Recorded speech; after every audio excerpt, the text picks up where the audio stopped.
Good morning, everyone. Today is October 24th, 2022.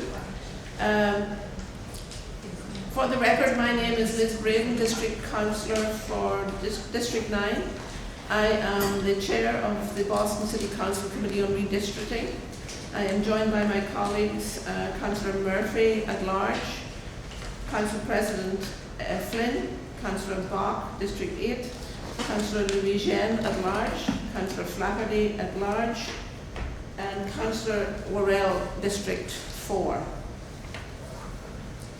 This working session is being recorded and will be rebroadcast on Xfinity Channel 8, RCN Channel 82, FiOS Channel 964. Written comments may be sent to the committee email at ccc.redistricting@boston.gov and will be made a part of the record and available to all councillors. Since this is a working session, there will be no public comment period. The subjects of the working session are Docket 1186, an ordinance amending City Council electoral districts, Docket 1215, an ordinance amending City Council electoral districts, Docket 1216, an ordinance amending City Council electoral districts, Docket 1273, an ordinance amending City Council electoral districts, and Docket 1275, an ordinance amending City Council districts. And just to note for the record that we've been joined by Councillor Baker of District 3.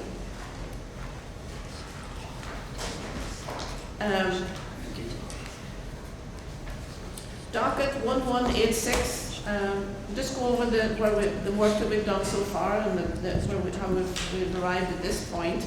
Docket 1186 was sponsored by Councillors Ricardo Arroyo and Tanya Fernandez Anderson and was referred to the committee on September 28, 2022. Docket 1215 was sponsored by Councillor Erin Murphy and referred to the committee on October 5th, 2022. Docket 1216 was sponsored by Councillors Liz Braden and Councillor Brian Worrell and was referred to the committee on October 5th, 2022.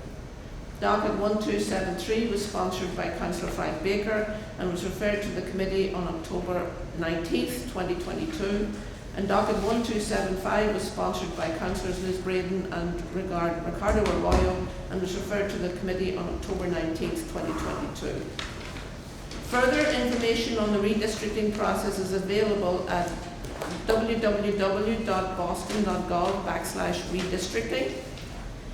The committee held a virtual working session by video conference on September 16th, a working session in the Piemonte Room on September 20th, a virtual working session on September 23rd, working sessions in the Piemonte Room on September 26th and September 27th, a public hearing on September 29th, and working sessions on September 30th and October 7th.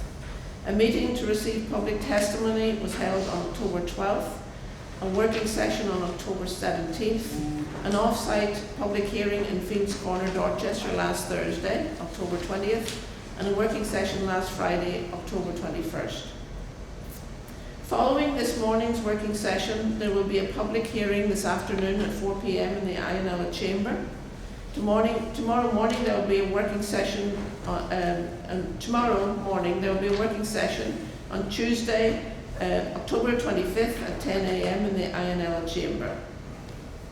For clarification, the Chair intends to recommend a committee report at Wednesday's City Council meeting under the matters recently heard portion of the agenda.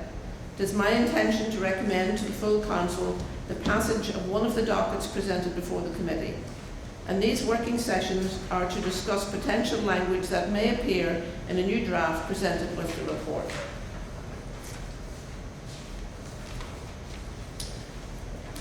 Just want to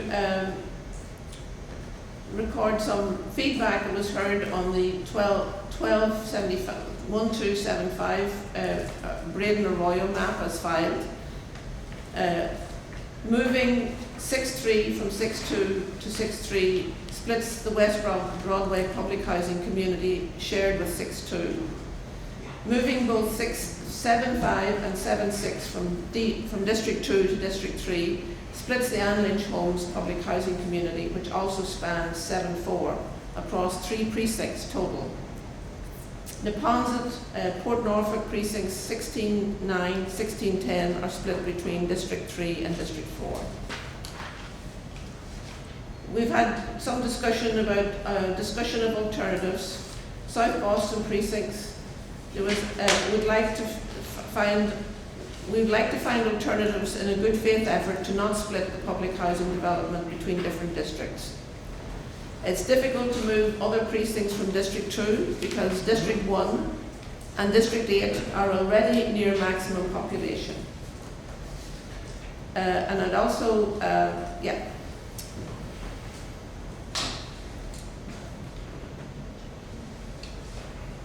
also reached out and talked to the district councillor for District 2, Councillor Flynn, and at-large councillor from South Boston, Councillor Flaherty, to ask them to think about possible alternatives to precincts that could be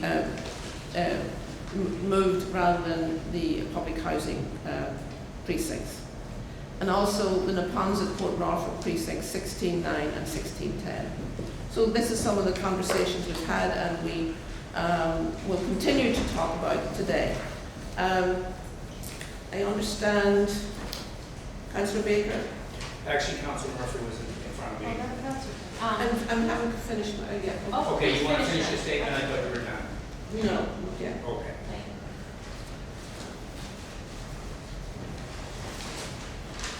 We have, okay.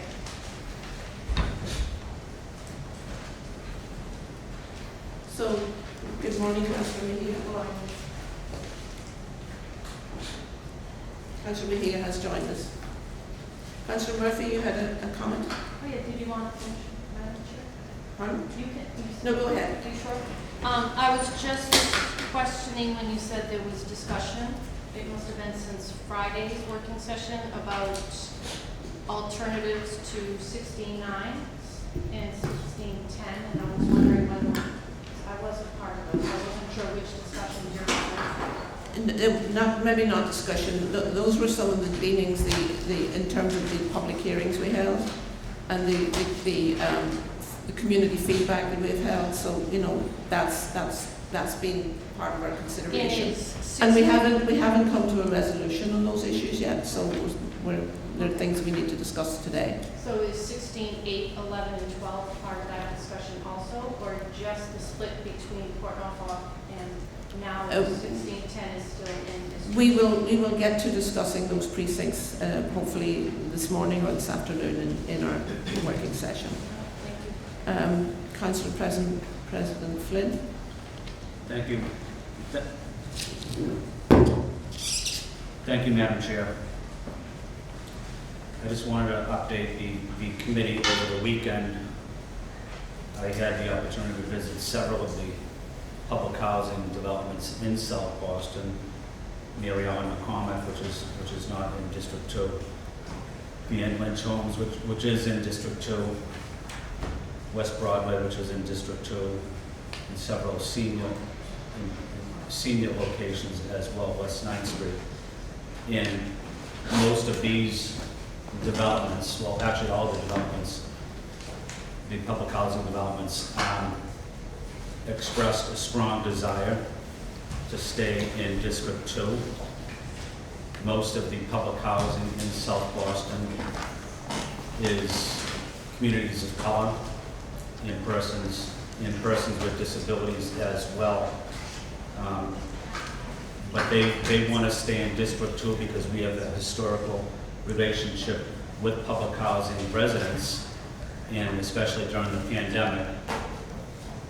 One of our main goals during the pandemic was food access to families and people in need, and providing that level of support to public housing residents is an important part of the job of the district city councilor. I also wanted to highlight that I had the opportunity to meet with the South Boston and Axiom which is a large group of Latinx residents living in public housing developments, and they want to stay connected to District 2 for historical reasons, but also because District 2 has historically advocated and represented them in terms of helping them with support for immigrant rights, support for food access related issues as well, and in helping them on language and communication access. I have 2 women on my staff that speak Spanish. I have 2 women on my staff that speak Spanish, and a lot of the work we do in my office is in the public housing developments. And that's an important part of the District 2 job, is working with our immigrant neighbors. Many of them don't speak English, but having that ability to communicate with them is incredibly important. I also wanted to highlight I have the most diverse staff of any district, of any council as well.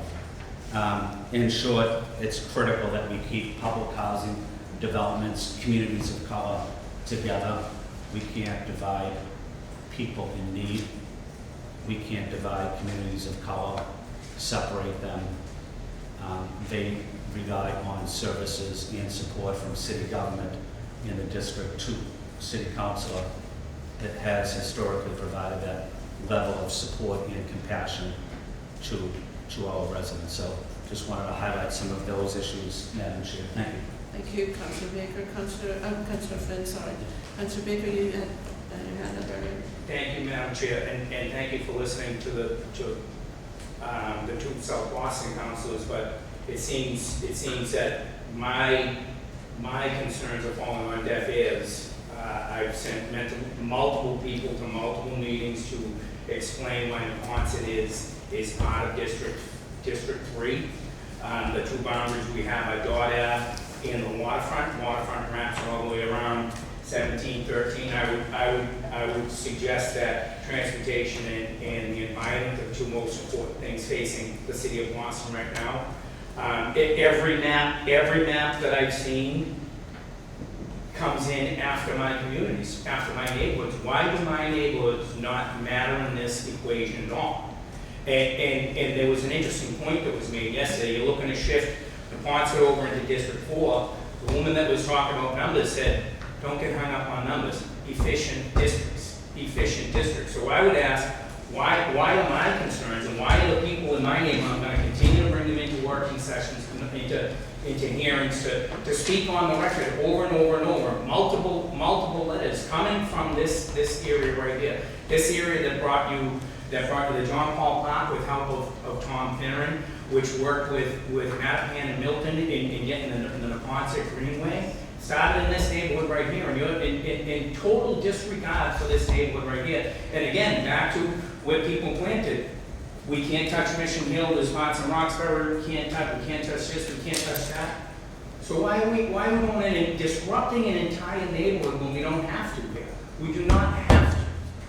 We're just totally disregarding the tenets of redistricting here. Neighborhoods need to remain whole. This neighborhood wants to stay here. I cannot say it enough. Again, another point that I made over and over and over. This process is weak at best. Heard from Mo Gillen over the weekend. Charlestown doesn't feel like they have anything in common with District 1 anymore. They want to be moved. The way you would move that is went to Mission Hill and send Charlestown into Kenzie's district. I hear from the South End. The South End wants one set of eyes, which I say over and over, one set of eyes on a particular issue.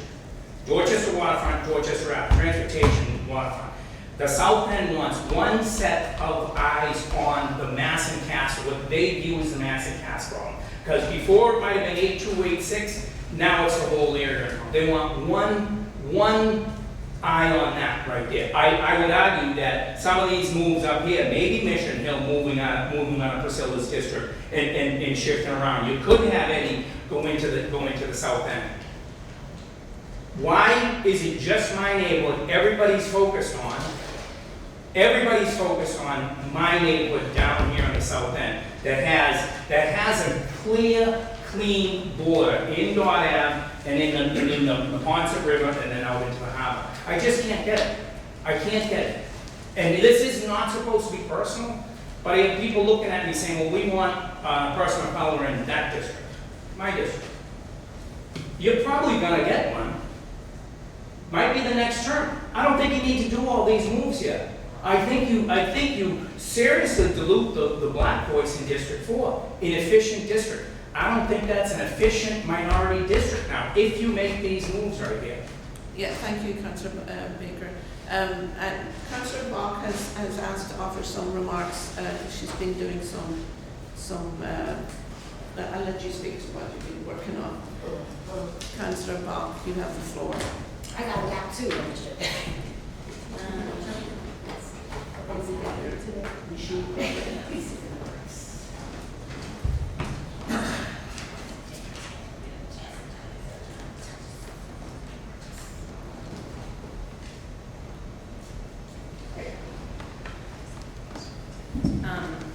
Thank you, Madam Chair. I was spending, basically all I did over the weekend was look at numbers and get my hair cut.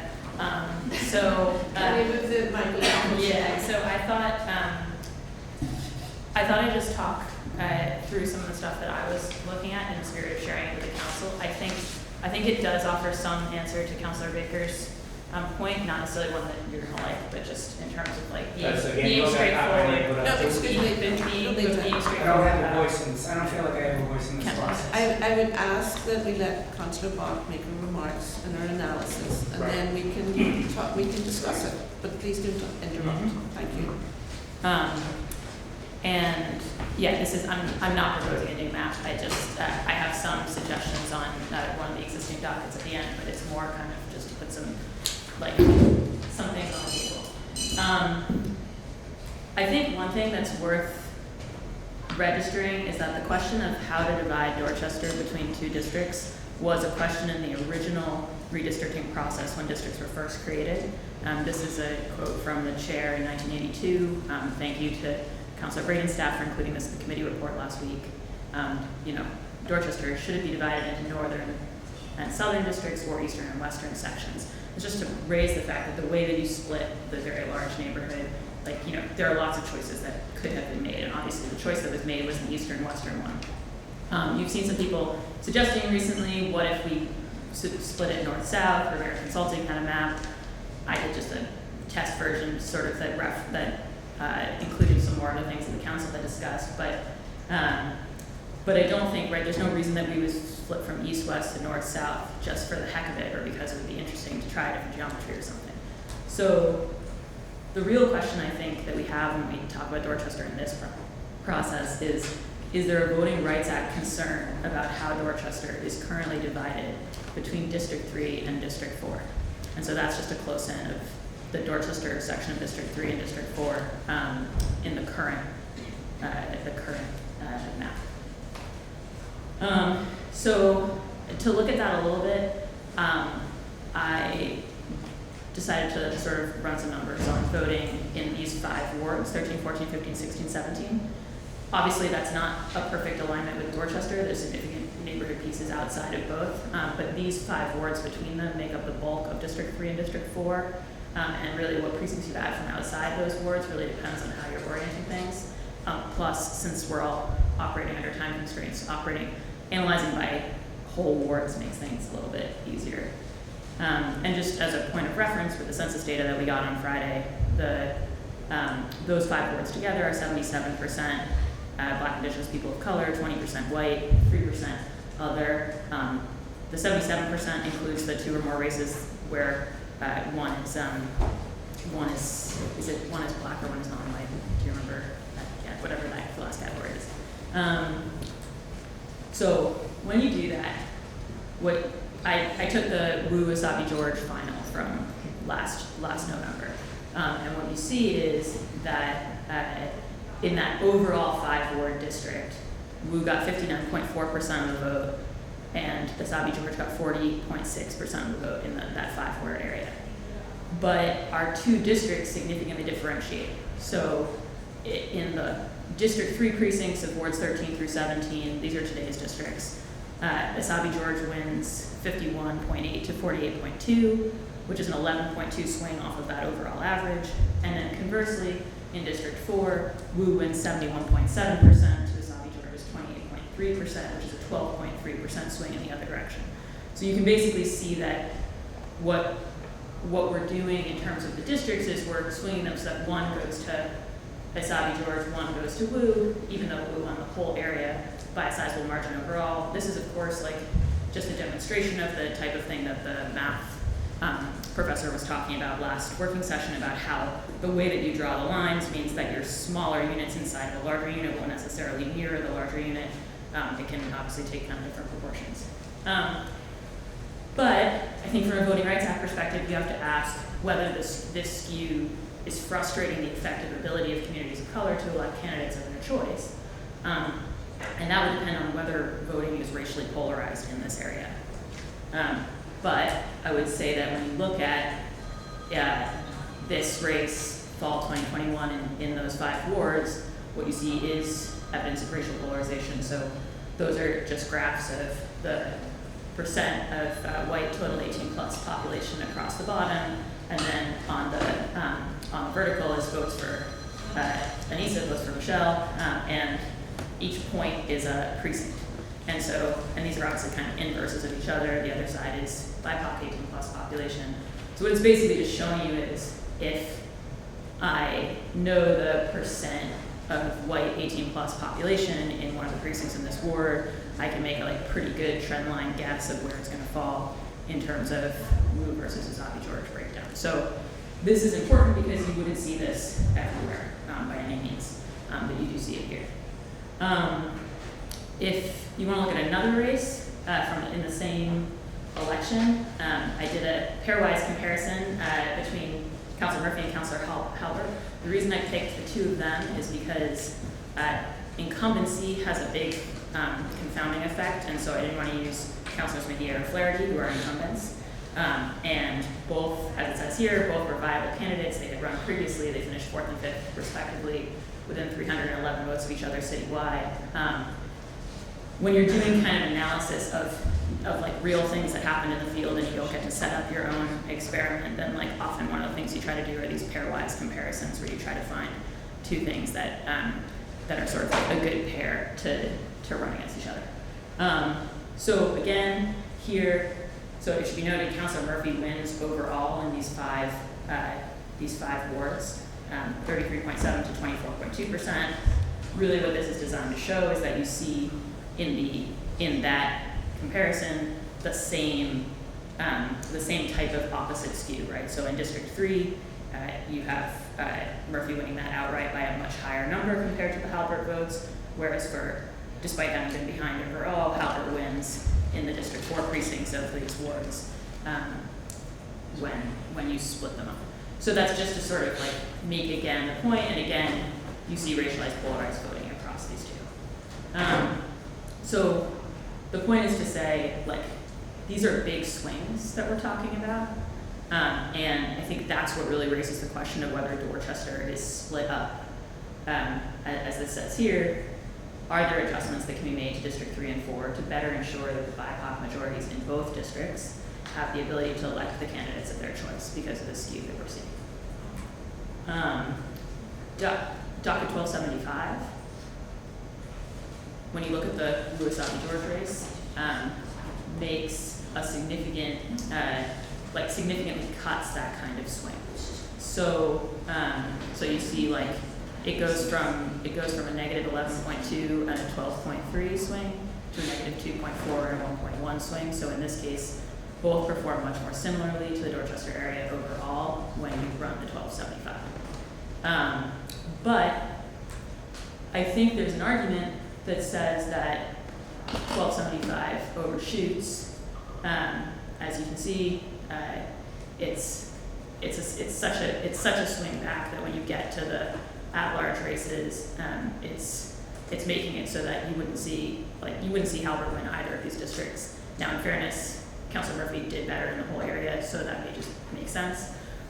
But it's worth registering that as people think about electoral analysis and what makes for an effective district, that if you look at the bottom corner of this, you can see that where we had 144,000 votes in November's final, the numbers over previous years have been much lower.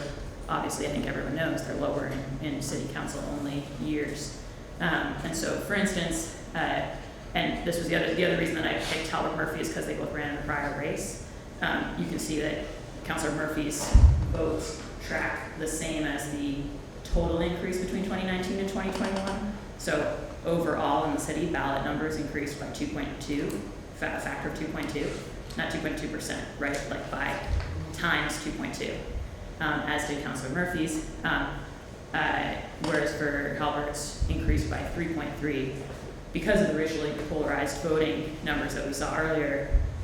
What that's telling you is that you saw like higher turnout amongst voters of color in the 2021 prelim, and when those things subside in a off-cycle election, you're not going to have the same comparisons.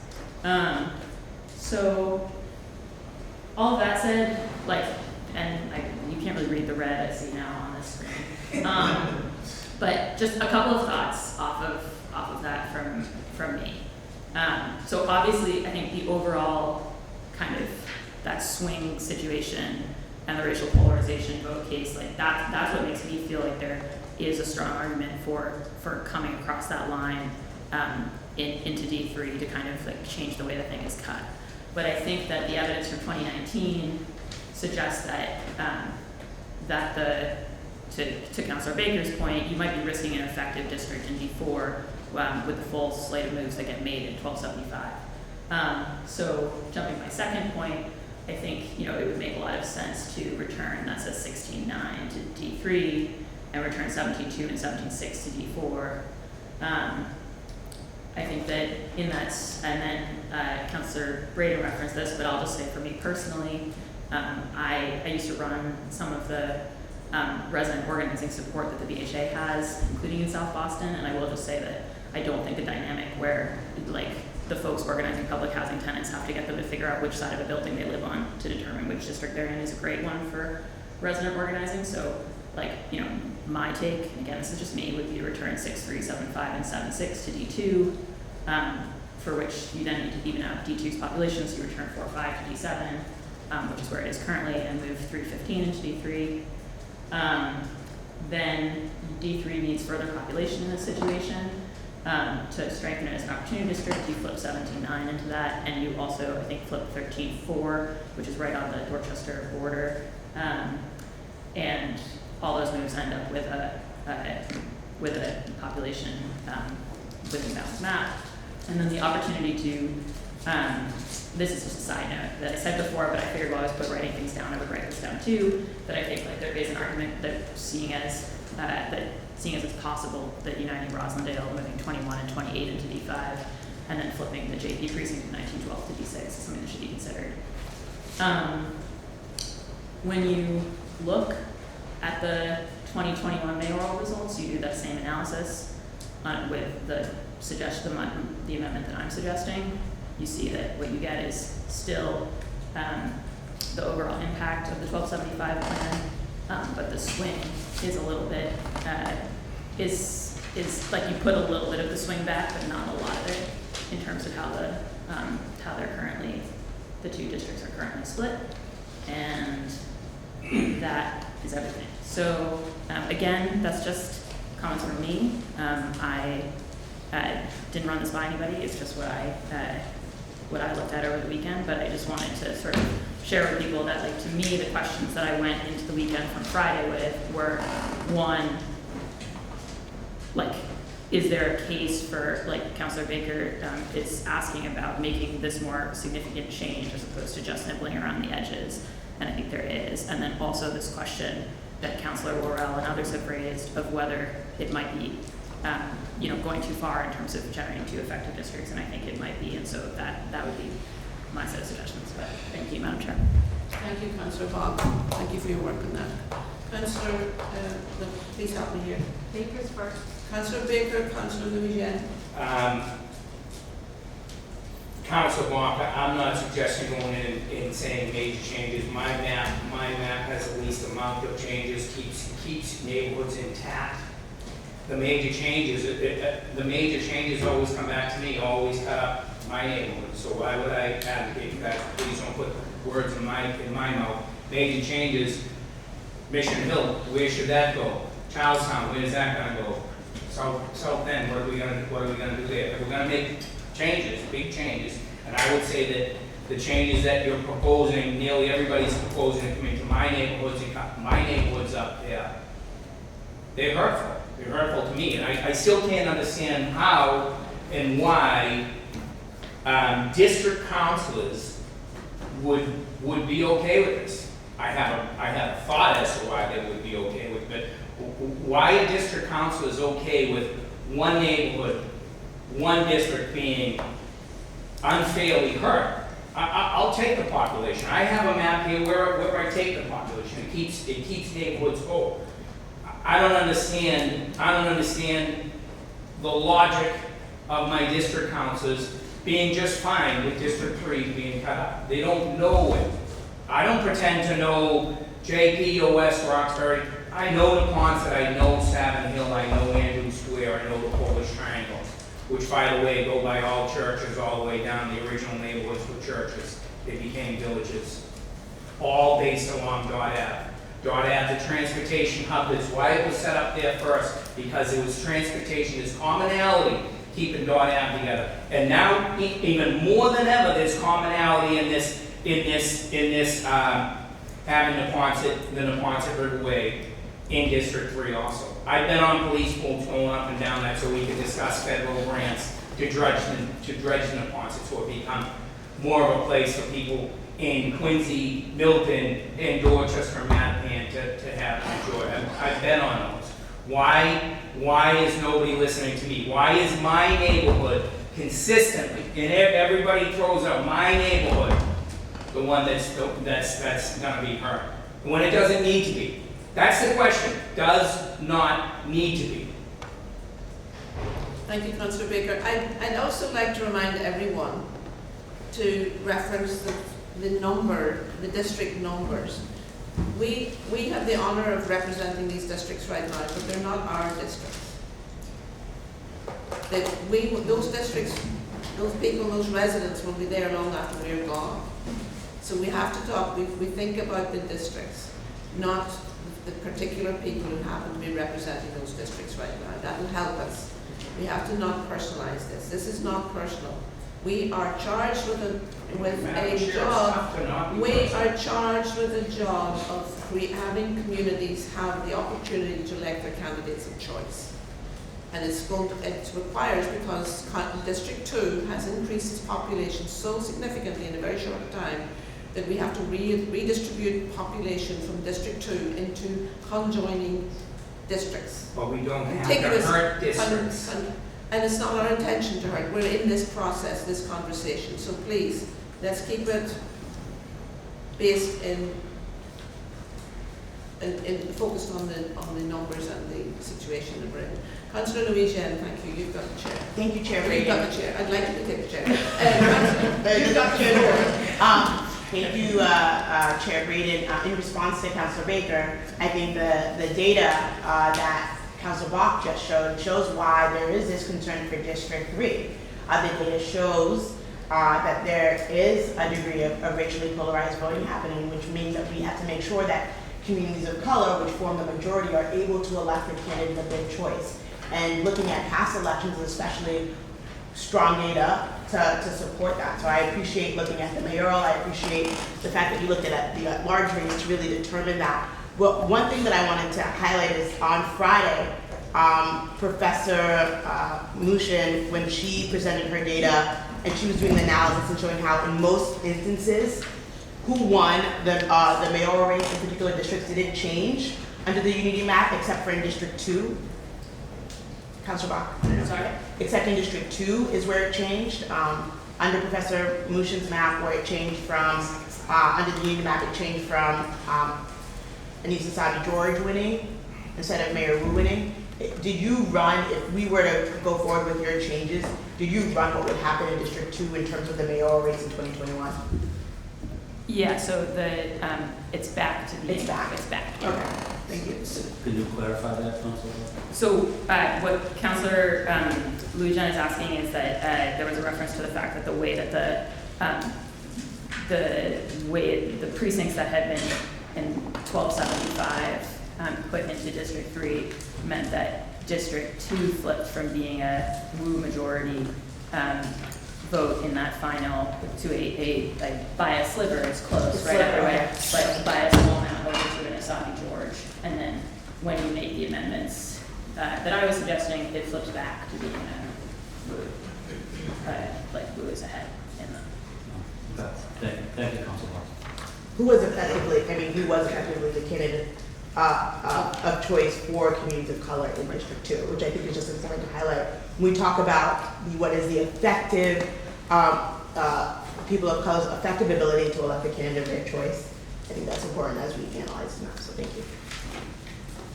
Councillor Murphy. Then So Councillor I Morel. have a few different things to talk about. So Councilor Bach, I called you this weekend a couple of times. We didn't connect. And I appreciate Chair saying that we should not make this personal. I feel like we just made it personal. You could have said, and I have before, you could have said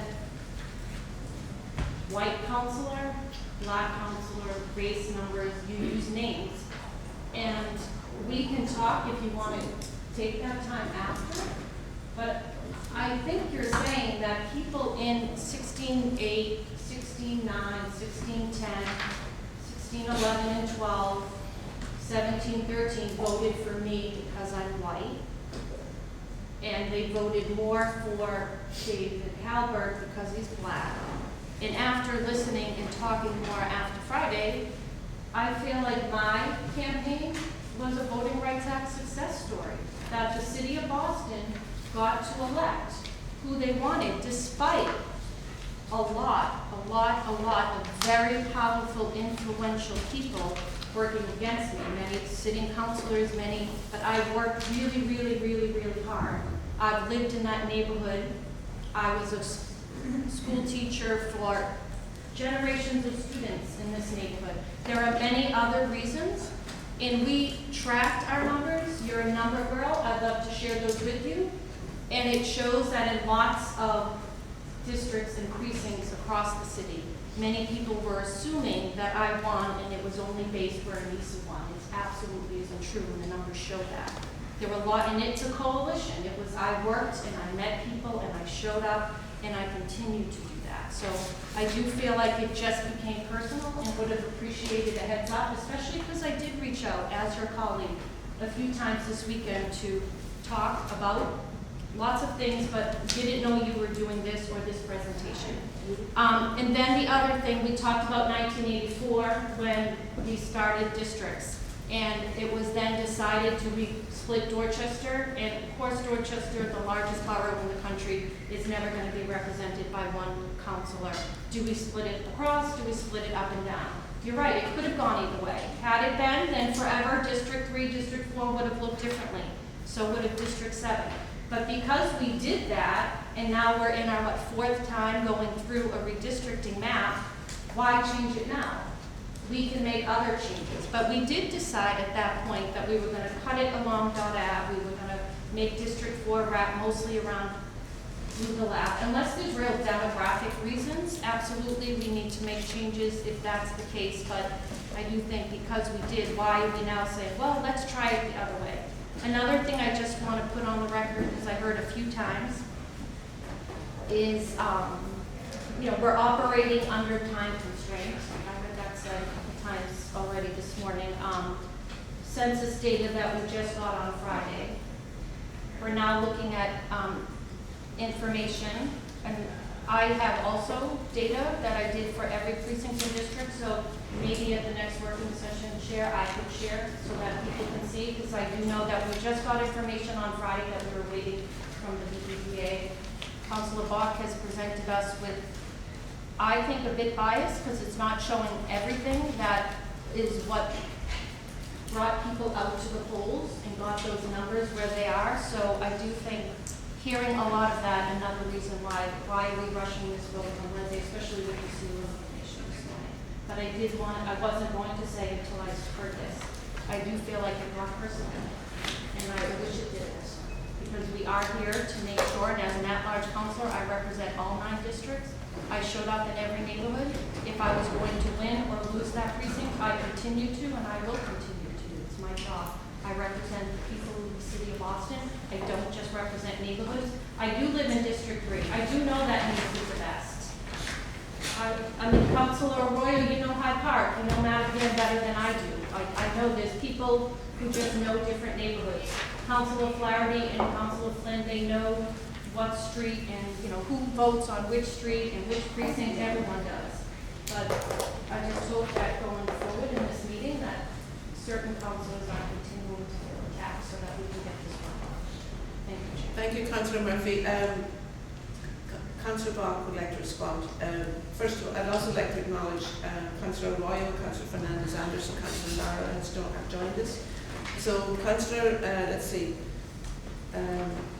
Councillor Bach, Councillor Worrell, did you have Just a quick response. a quick response? After. You go after, yes. Yeah. Yes, so that responding to this particular issue, and then you're, Thank you. Yeah. yes, you go ahead. Councillor Bach. Thank you, and, thank you.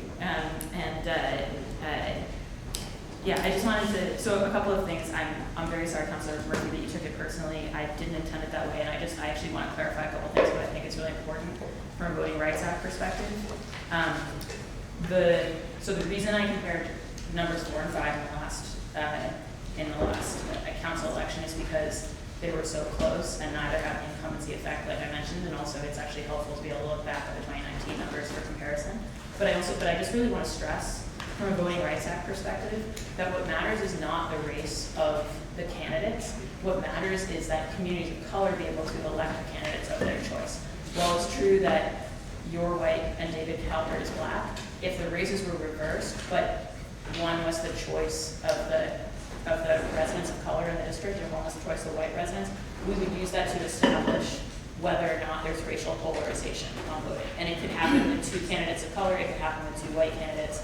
The point is not the candidates, and it's important to say that the race of the candidates is not the barometer that the Voting Rights Act chooses. The question is when you have a majority of color, as you do in this area overall, and then you also do in each district, are those communities of color able to effectively select candidates of their choice? And the reason to use the at-large races as a barometer is because, of course, we can never test that vis-a-vis changing district lines with past district cases, because by definition, people only voted for the district council candidates who represented them at the time. So you never get to see how slivers of D3 would have voted in the D4 race or vice versa. So your best proxy is to find at-large races. We could have used the primary for the state election.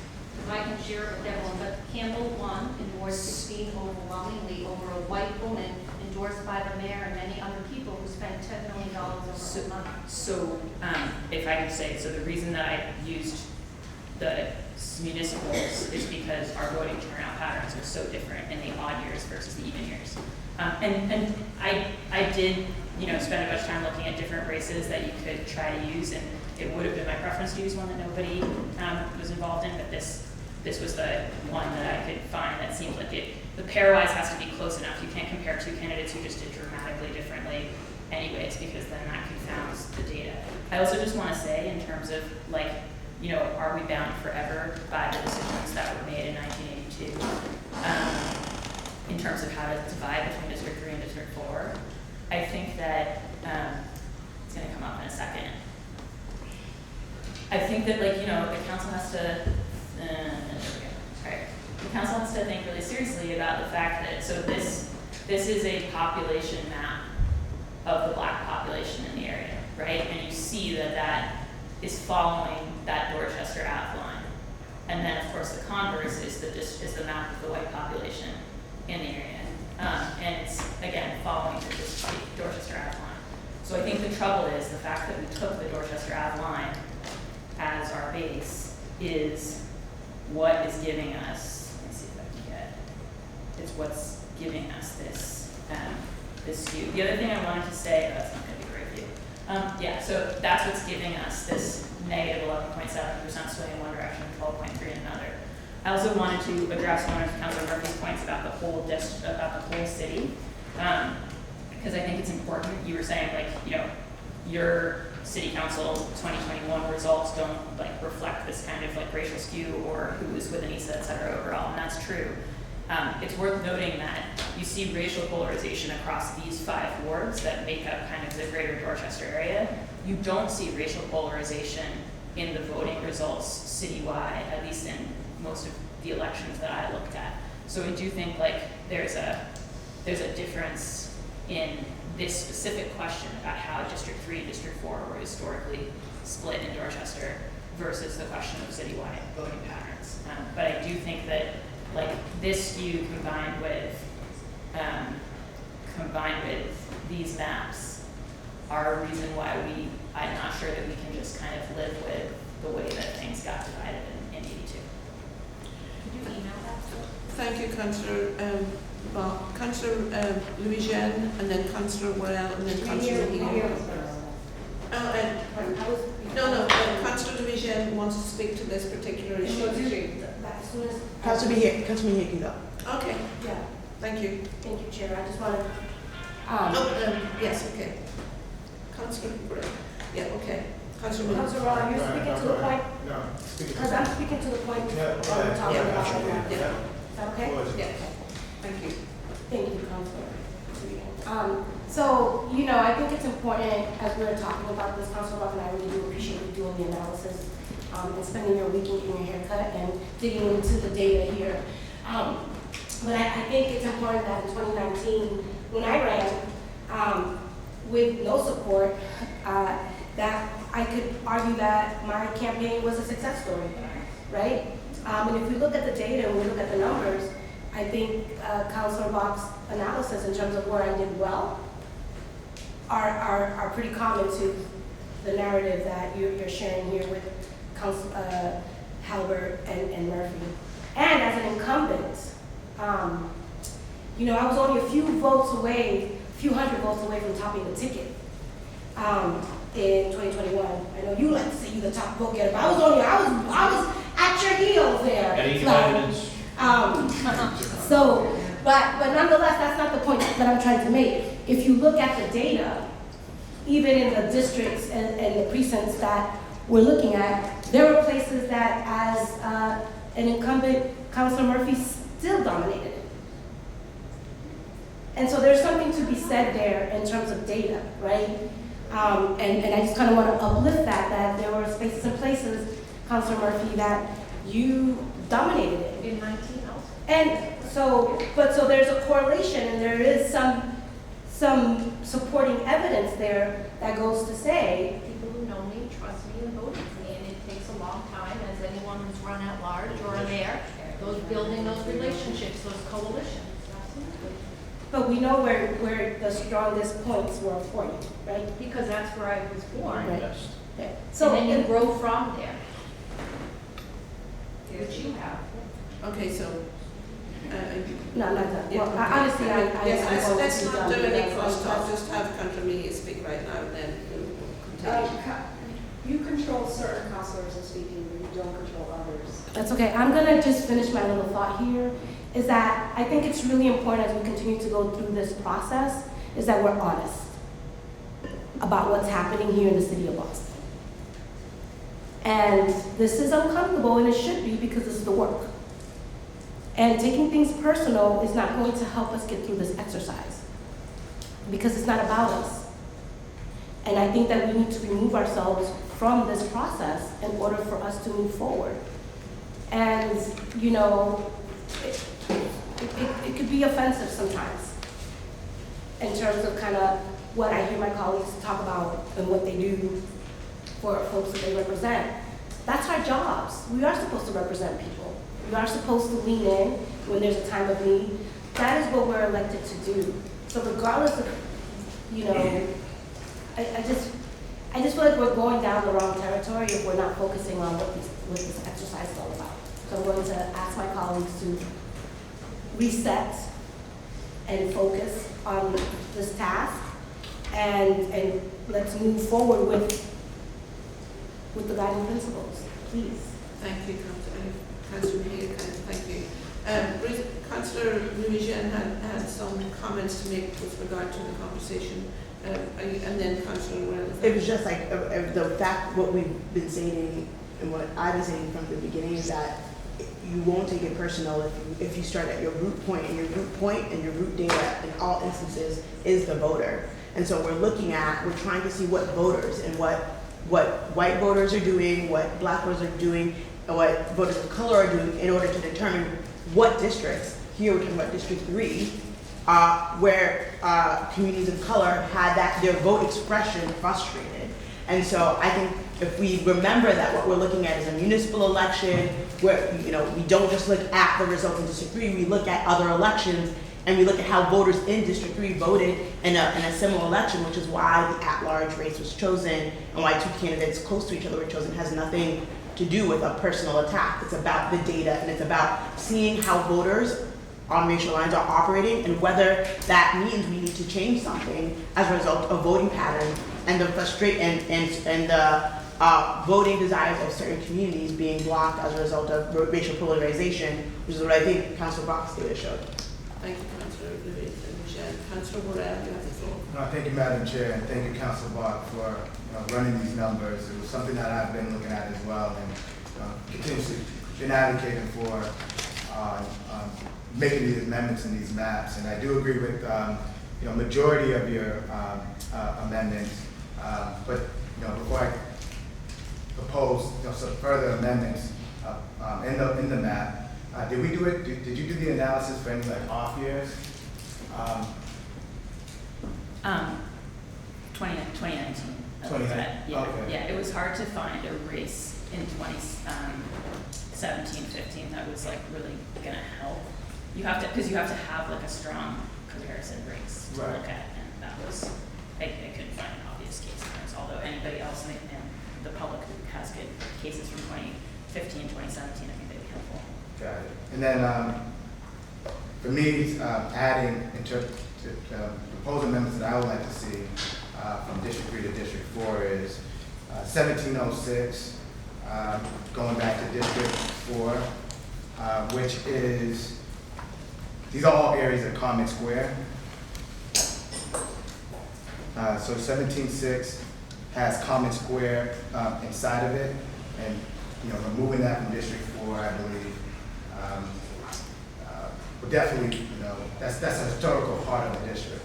So making sure that stays with the district is very important, not only to me, but also to a lot of our community members. 1603, which is Dr. Lesh Park, formerly known as Wainwright Park, which Reverend Dr. Lesh helped work, rename, improve. It's where we have a lot of events, the bow teams. Cynthia Lesh from the Common Square Neighborhood Council, who's the head of that council, actually lives also in this precinct. So that's also a big part of the Common Square community. And then also, I believe you also had 1702 in your, right, and that is also part of Four Corners. So I want to make sure that, those three precincts, those would be my proposed amendments to the unity map, including shedding 1609, and I would also like to explore, possibly, take a look at the numbers in the voting patterns, 1608 as well. And see if there's any changes. 1608, 1609. 1609. Right. Come back to me at 1608, coming back to me. Right, exploring that. Yeah, 9. Right. Definitely on board for 9. Want to explore 1608. I'll see what that does with the voting pattern and analysis numbers. Thank you, Councillor Morel. Councillor Baker? So are we amending that map now? I'm not really sure what's going on. We still haven't thrown a map out. We're working off the unity map. Okay, so if you notice what Councilor Burrell said, talking about Common Square coming out, it's historic area. Same with Adams Corner, no difference at all. And my voice, not even listened to, doesn't matter. And I think an exercise where we're talking about candidate of choice is totally subjective. And I would like to see where we're out of violation in the Voting Rights Act. Do we get any? This is all just people's opinions here. Are we out of compliance? And then let's go at where we're out of compliance. Let's do it surgically. We're not doing this surgically, Madam Chair. This is just opinions. Priscilla's opinion, this opinion over here, different opinions around. It's all just opinions. Political aspirations, which I've talked about extensively already. And quite frankly, 16.3 coming back out now. If you want to unite the Vietnamese community, it's 16.1 and it's 16.3. Those two precincts went into District 4 last time to give Brian more diversity. Now we're splitting those up again. So the whole thing feels inconsistent to me.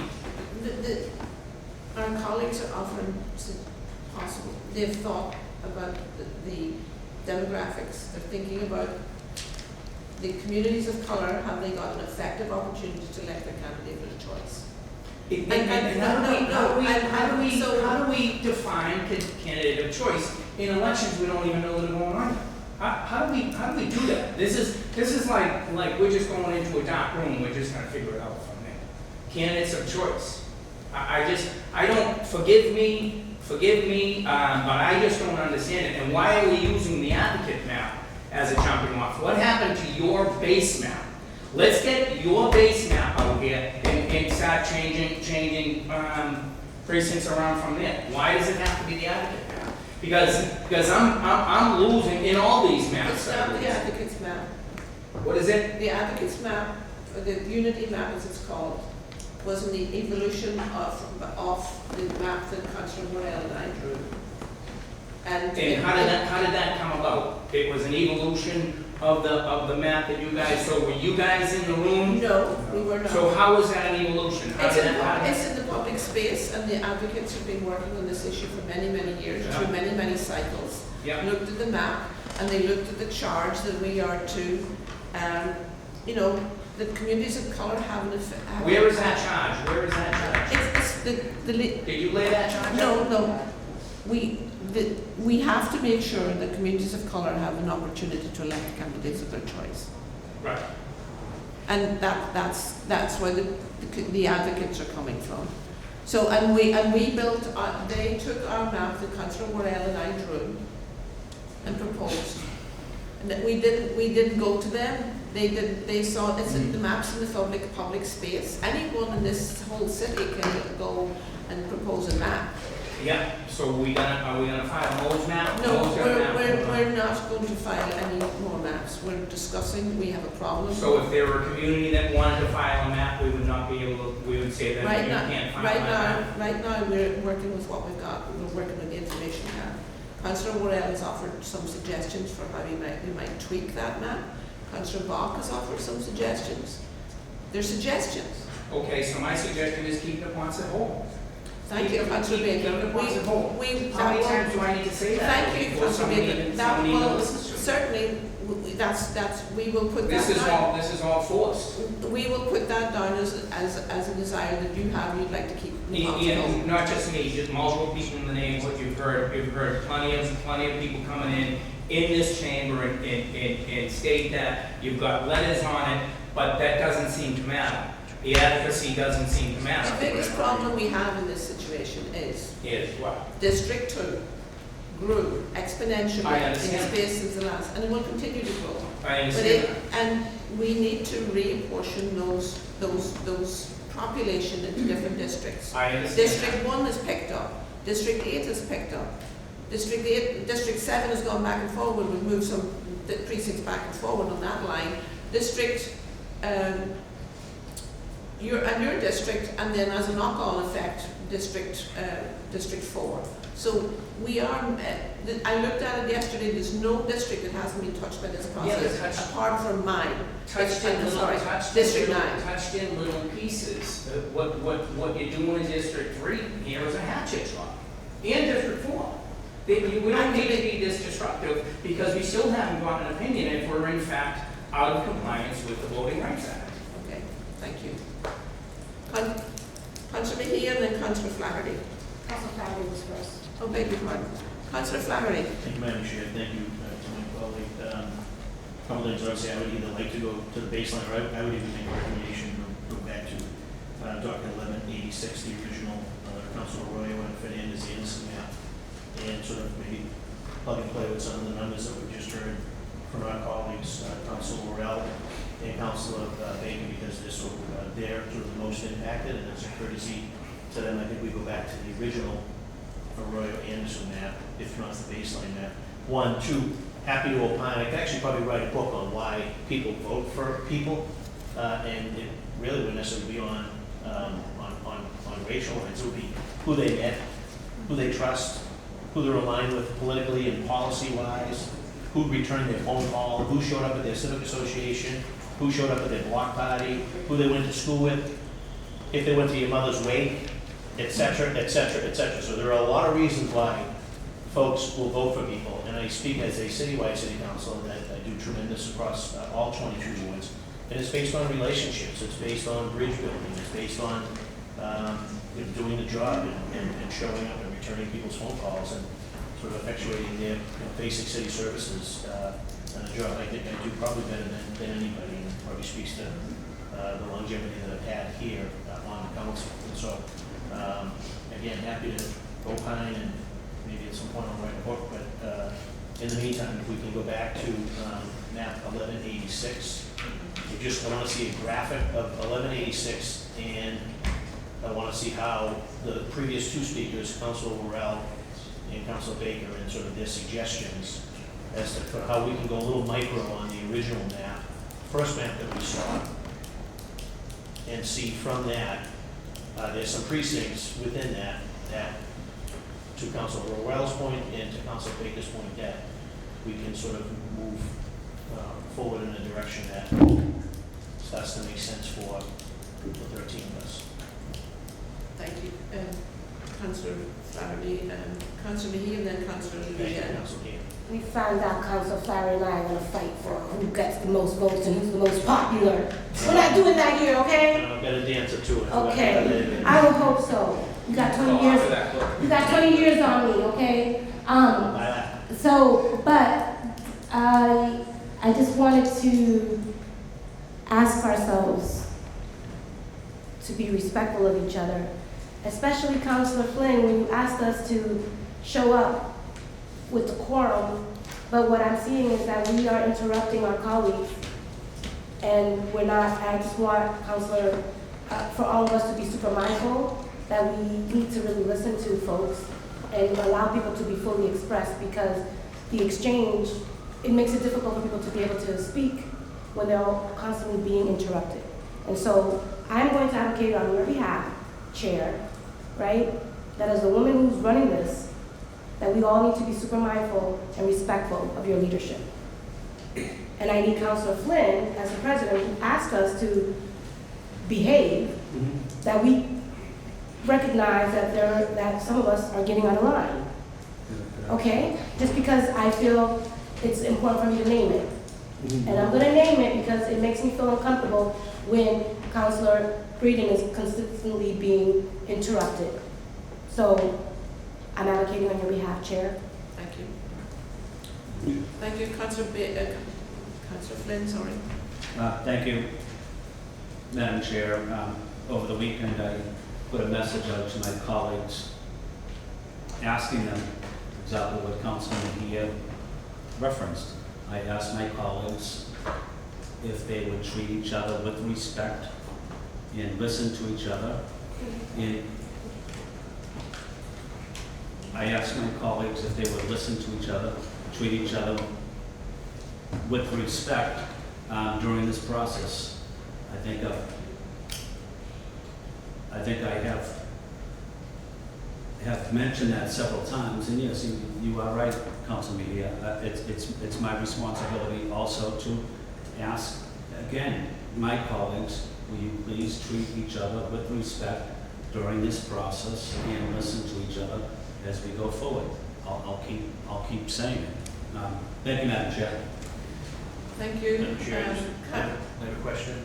Madam Chair, the question on the floor I have, Yes. respectfully, is it has to go back to the Amendment 86, the map authored by Councilor Roy and Councilor Anderson, and maybe through the authors, ask them, based on Councilor Morell's concern, based on Councilor Baker's concern, previous two speakers, if looking at his and Councilor Fernandez's, Councilor Roy and Councilor Fernandez's map, I guess what would that look like? And does that get us to a place where we're sort of building consensus? And through the chair, I'll defer to Councilor Roy if he would like to. Councilor Roy, would you like to? Request from Councilor Morell and the request from Councilor Baker. And again, I'm trying to get micro here. Thank you, Councillor Flaherty. I think we're in a process. So Councillor Roy, would you like to speak to this issue? Certainly. So,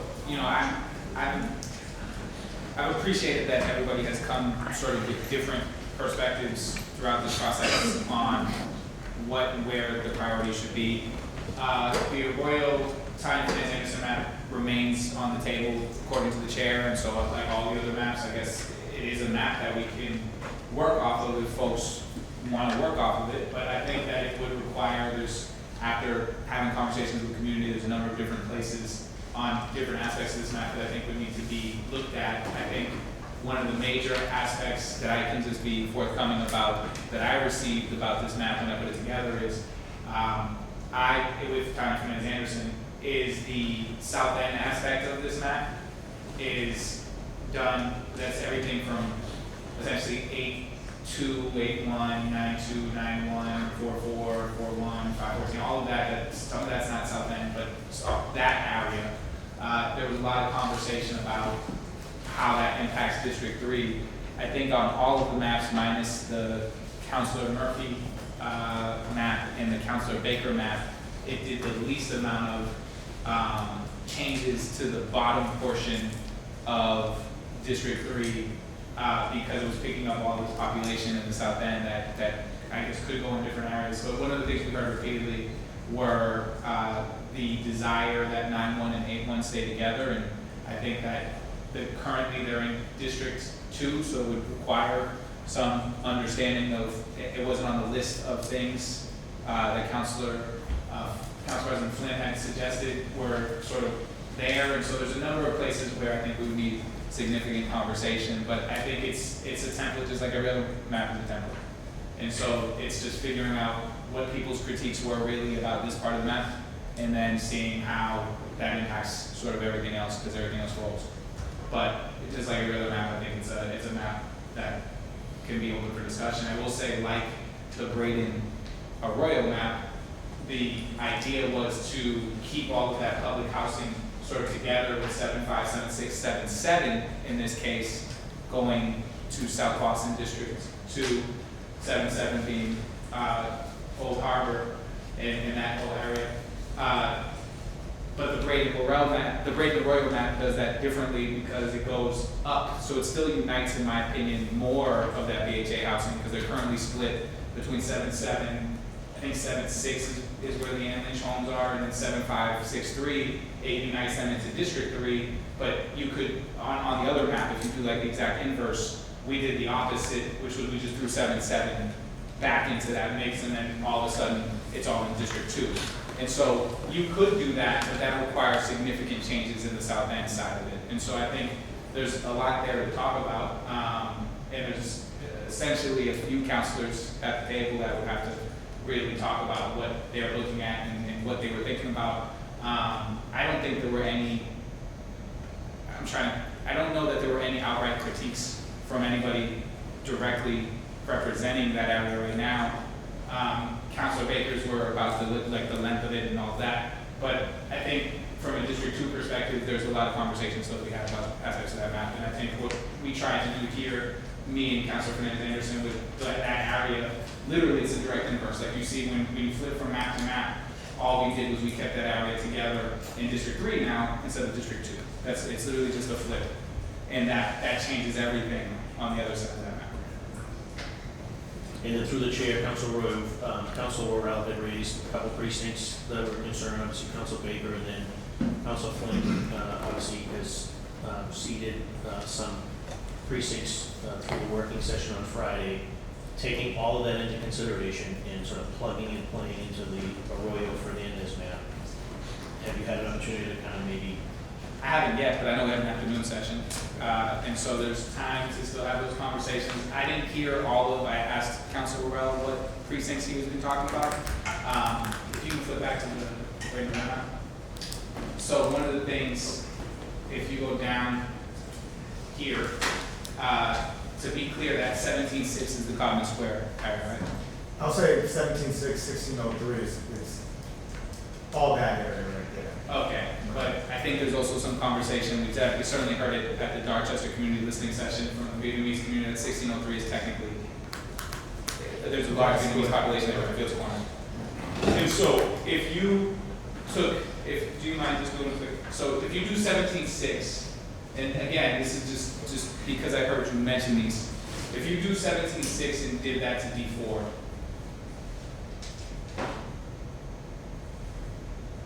and then you give back 1612 to District 2. District 3. That's the exact, it's essentially the exact same population.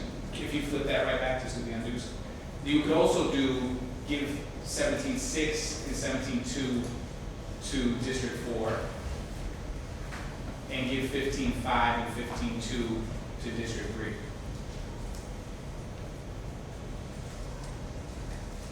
You could do that and unite Codman Square. You have to make some other changes there, obviously, because of that deviation.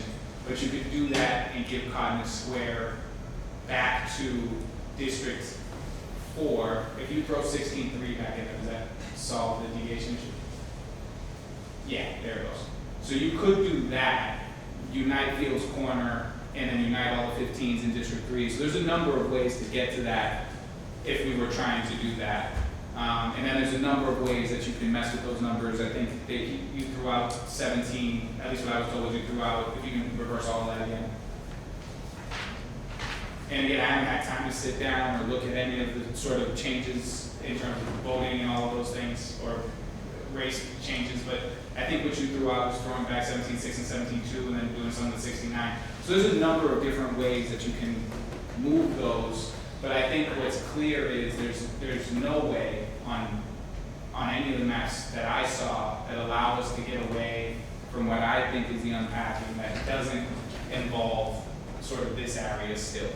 I think that's going to be involved in it just based on everything I've seen. I know that there's counselors who deeply oppose that, but I think when we're talking about unpacking and trying to do all of those things and trying to make that what it is, that you maybe could do things where 69 and 1612, I think there's movement spaces, but I would have to look at all of the voter things. I think what Councilor Bach put on the table about racial voting disparities and things like that, we should look at all of that. And I haven't had a chance to look at it. But to your question about whether there's space for movement, I think there's always space for movement. This is a question about whether or not it's what's best for the map or what's best for those communities. Thank you, Councilor Royal. Thank you, Madam Chair. And Councilor Royal, we kind of have to maybe do a deeper dive between now and the afternoon session. Happy to work with them on that. Just want to try to get to a point where we can build consensus. Thank you. Councillor Flynn, you have the chair before. Thank you, Madam Chair. Just wanted to echo what Councilor Flaherty has brought up, is if Councilor Royal is able to kind of crunch the numbers a little more and provide a little bit more feedback, I think it would be a good process, so willing to work with my colleagues. Thank you, Councillor Flynn. Councillor Morel, you have the floor. Yeah, if we could go back to Royal Anderson map, just so that Councilor Royal Anderson, the only thing that I would advocate for on this map, if we're going back to it and making changes, is 1802 to 1408. Yeah, that was something I would look at too, and Right. then just trying to get it, but yes, I agree. If this was something we went back to, that would have to be changed, is, Right. we've had conversations with our own communities about those borders, so All right. this is definitely a map that if we went back to the Arroyo TFA map, because this was the first draft, this was the first map out, there would be a number that it's based on all of the community. This was before we had all of the community listening input sessions. So there would be a lot of changes on that map, I think, if we went back to that map. That's why I haven't sat down. The Braden Arroyo, I'm naming like 20 councils at a time. The Braden Arroyo map, being the most recent map, has the most recent feedback. This one doesn't have all of that feedback, so I would have to sort of incorporate that and see what that did to all these numbers, because it does, as often happens when you shift things on the north, it shifts things on the south. And so figuring out where all those things get together, but I would agree with what you just said. That would definitely be a thing. If it does all the amendments that I just spoke about, where it's 1706, 1603, and 1709. So 1603, 176, and 1709 is what you said? 1709, 1706, 1603, and I believe 1702. So it does that in this map. And then for Codman, Common is all together in this, so it's 4 corners. Do you mind just telling me where 17, so I know Codman Square obviously, but in a precinct standpoint, it's 176, and what else is it? 1603, 1709. Okay, so it's Right. relates into all of that. Okay.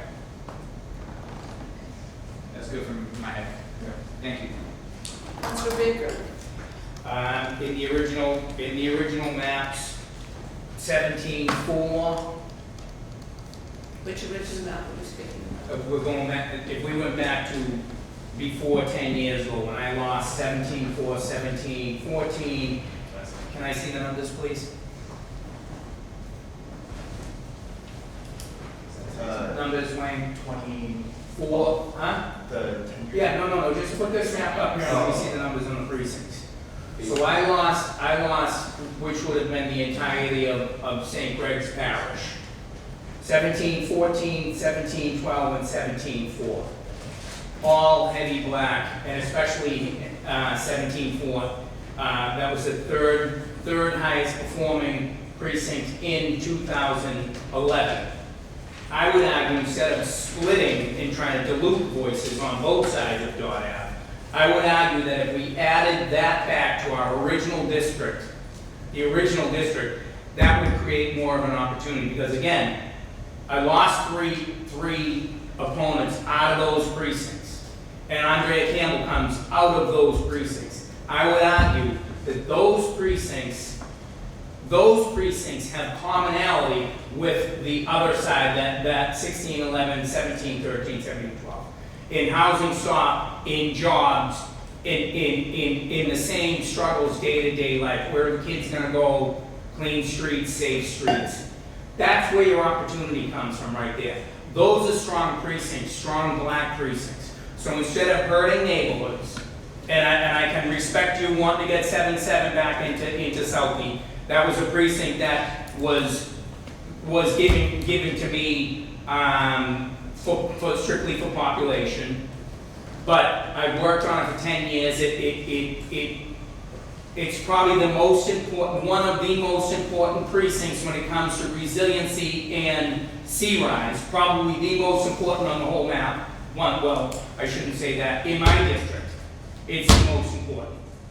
So again, we're not supposed to look at issues. We're not supposed to look at potential growth in neighborhoods, but we can look at who might potentially be a candidate. It just seems, it seems a little odd to me. If you want a district that can compete in District 3, add St. Greg's back in there. And if that drops 7-7, because that's a concern of the good councilor down here, to get 7-7 back into Southie. It works with my district, but I want to work with people, Madam Chair. Yeah. But see, when we went through busing, it was forced. It was forced busing. There wasn't people that were working together. It was forced. And a lot of it happened in this council chamber and in the school committee, because they couldn't come up with solutions. That was on them back then. This is being forced. We have forced political aspirations, and you're looking at our communities, and I just don't think it's Correct. I have a question though. Yeah, Just asking. you may ask a question, then Councillor Murphy. District Councilor Baker. Just briefly, because I think I heard you say, so you believe on this map, back to your old district lines, that 17-4, 17-14, you can zoom in, and 17-12 have commonality with 16-11, 17-13? I do. Okay. And then, And they're heavy voting precincts. There's a lot of union members up there. There's cops, there's firefighters up there. There's city workers up there. And home ownership. and so 16-12, 16-13, 16-11, and 7-4, 17-12, 7-14 were in the same sort of district. It would be. They were in District 3, and it's a historical line. That's St. Greg's Parish. Alright. I know we don't want to go by that, but that was a neighborhood. The neighborhoods grew up in Dorchester. The neighborhoods grew out of the parishes. And The then- villages grew up around the churches. And then I think I know the answer to this, but I want to ask Councilor Wells just to be sure. 17-12 and 17-14 technically Mattapan? Right, yes. Okay, that's what I thought. Yeah, we'll put it into 3 different districts, which is my only concern really. No, I hear you. But I just wanted to, so that, again, going back to, the reason I asked that is because the Fernandez-Anderson map has 16-11, 17-13 with 17-4, 17-12, 17-14, because I also agreed that I thought that had commonality. And original boundaries too. Except it flips it a little bit the other way, obviously. Those, for 30 plus years, those 3 precincts were with District 3. And I think there's some, Did that switch happen 10 years ago? Did you say? yeah. And I fought it, but I was a new guy. I lost 16-1, 16-3, didn't want to lose 16-1 and 16-3 because the commonality in Dot Ave. And I thought, quite frankly, the neighborhood that needed help the most was Fields Corner at that point, and wanted to focus on Fields Corner, and it got taken from me after 2 years. And that was the Vietnamese community, which I argue that 16-1 and 16-3 is going counter to what we've heard from the Vietnamese community. So, if we went back to back to original boundaries in Ward 3, I would unite the Vietnamese community. I would add a strong, cohesive black community in my southwestern tip. That's where the candidate of choice would come out of. One of those precincts. That's what I believe. All right, thank you. Thank you. Councillor Murphy, then Councillor Goff. Yeah, so I do want to say that it was great that we did have a couple meetings in community, and we have heard, and individually we are talking about what we are hearing from people out in the neighborhoods. But Madam Chair, have we thought about the fact that we haven't had that many meetings in communities? We haven't been in Rosendale, we haven't been in Michigan, we haven't been in the South End, just to name a few. And what will we do about that, knowing that we've only had a couple of meetings in a couple of the different neighborhoods? We're doing the best we can. I made a commitment at the start of this that I would go to any community meeting anywhere, regardless of whether they were sponsored by the city council or not. I've been out in the community, I've gone to meetings. We are constrained by the timetable. We had 60 days to do this, unfortunately, and that's the reality. And we also have a lot of information online in ways that we didn't have 10 years ago. We have lots of opportunities for input, and I really encourage anyone who's listening, if they're concerned, call your councillor, write to us, let us know what you're thinking. Check out the website, there's a lot of material on there. Listen to the recordings of all of our public hearings and give us feedback. We are constrained, we have a responsibility to get this job done, and we are constrained by the timeline, and we are doing our best with the time allowed to engage with the community as best possible. So it is what it is at this point. Councillor Mahee and then Councillor Baker. Yeah, so. Oh, sorry, I beg your pardon. Councillor Bach, Councillor Mahee and then Councillor Baker. Thank you, Madam Chair. Wayne, do you mind pulling up the map?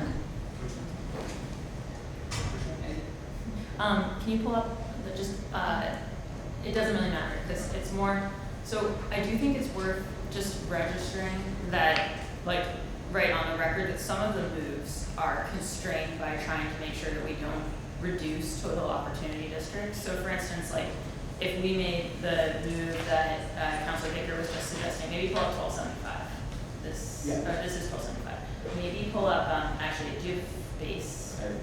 Yeah, so, like, Councilor Baker's suggesting moving into St. Greg's and down here, and that could definitely work, right, for in terms of dealing with the issue we're talking about where, like, there's the districts being split east-west given the racial polarization in voting and the racial splits is problematic. That could help, but the thing there is that then for District 3 to come down, it also has to come down, like was referenced from going into the District 2 area, which means that someone else has to come up into the District 2 area, which has to be District 7. And if District 7 comes up, then you dilute the overall black population in District 7, right? And then similarly, if District 4 swings over to pick up more Minutemen to make up the population, then you dilute the opportunity district in District 5. So some of the problems are about making sure that we're not net reducing opportunity districts depending on how we move things. So I just wanted to register that. Councillor Mejia, and then Councillor Baker. Thank you for keeping me in sequence here. Thank you. Councillor Mejia, you have the floor.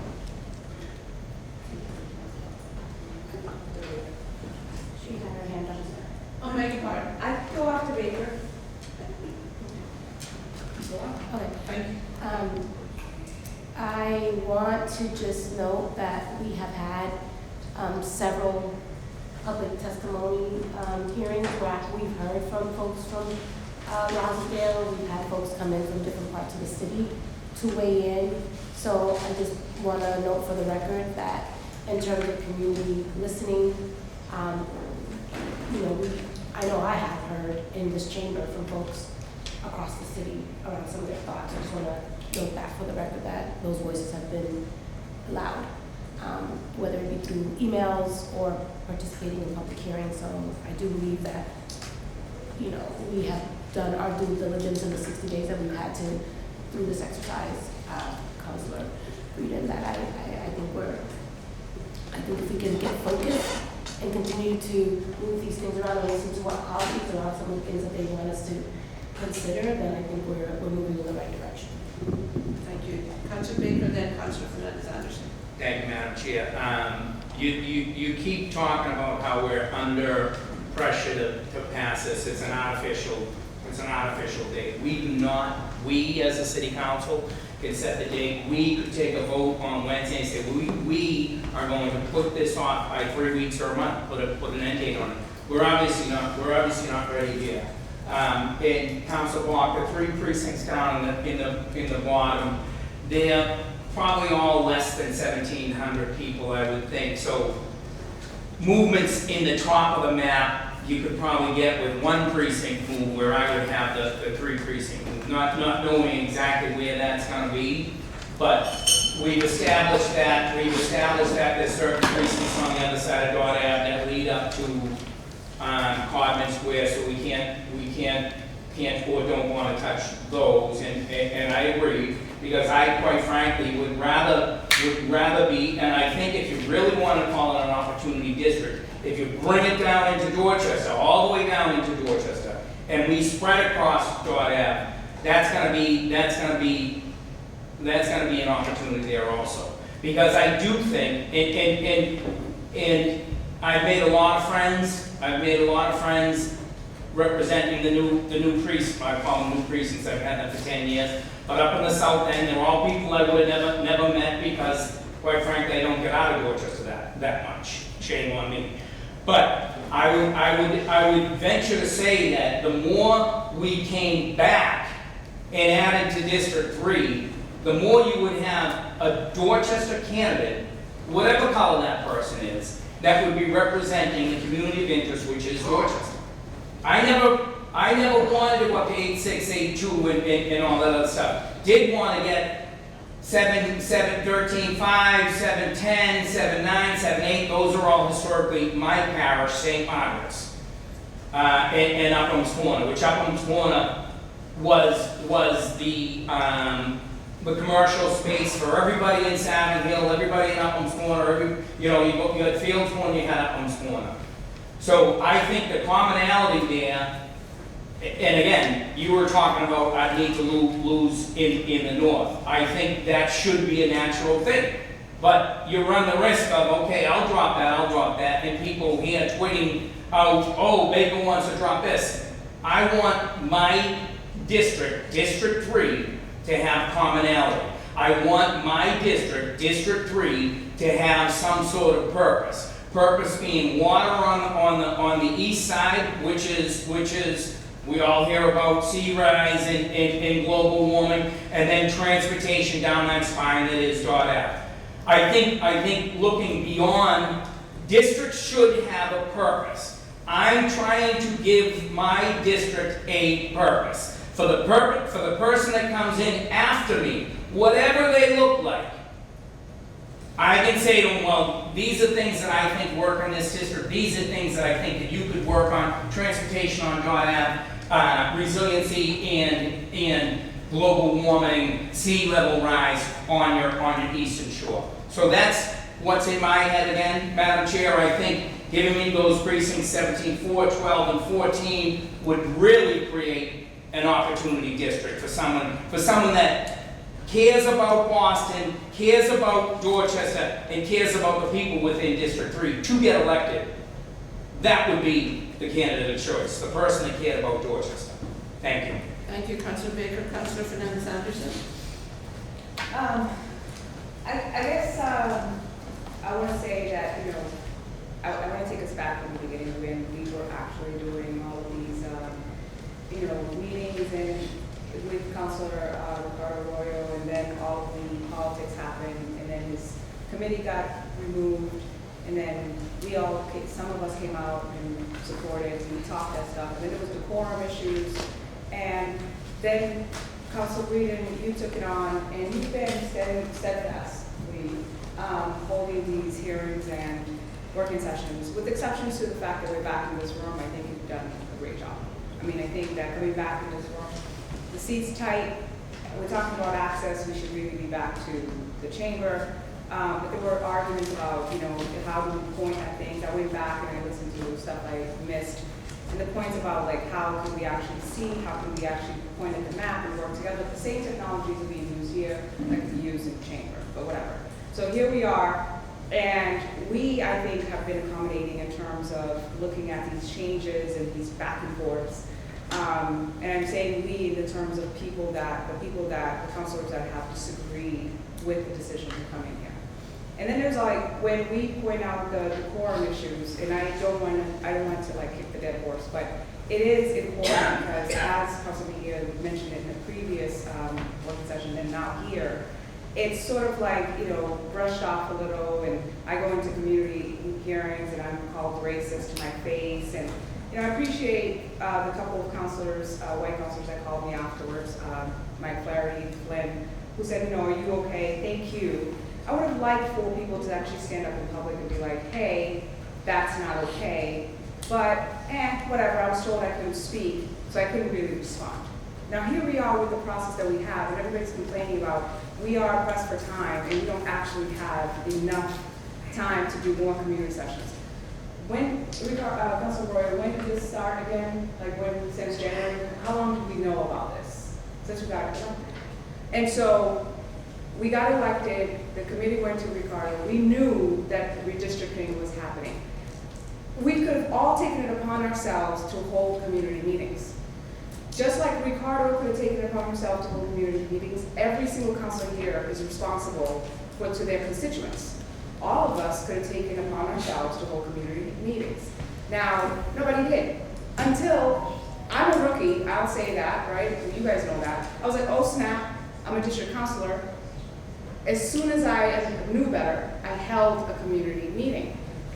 And then after that, we've been holding community meetings ever since. I've held two in my community, one remote, one private, one actual like meeting, one with a third with the community in about Mattapan, a fourth in Union Square, and then I think South Boston only one, and then the one in Dorchester.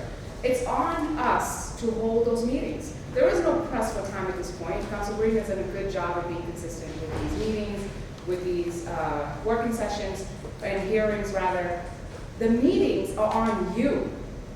They're on us. You can hold them, you know, plain and simple, all this talk and back and forth and shift around is great. We've all looked at the data, every single one of us. Thank you, Councilor Block, for bringing more context. Still, we're going back and forth. In the end, it's going to be, there's no personal anything. We all understand what's on the table. Let's get to the vote. Thank you. Thank you, Councillor Fernandez Anderson, and thank you for the invitation to join your community meeting some time ago and to listen to the community. Anyone else right now? Sorry, one more point that I'll say is that in terms of increasing Black populations in districts, once I understood that it wasn't about me or about the district, or specifically about me coming back in or about me as my district, I knew it was about D7. I knew that I was charged with responsibility to protect it, to continue to be an opportunity district. But I'm not interested, or I would be, right? I would be like, hey, give me more people of color in this district, make it strong, historically a Black district. Right now, technically, it kind of isn't, and I'm not fighting for more because I want to. I'm not fighting for more people of color because it's the right thing to do. And so to share that responsibility across the board, I think is what we should be doing in order for us to get into a good decision. Thank you. Thank you, Councillor Fernandez. Councillor Bach,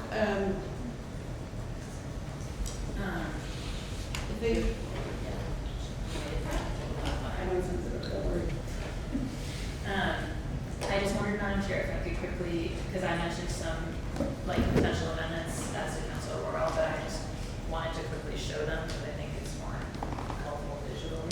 visually is helpful, and I think when you're finished, we'll ask Councillor Worrell to put them down and put his on as well, so we have an idea what we're talking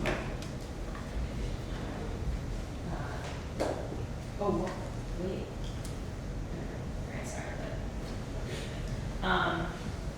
but okay, so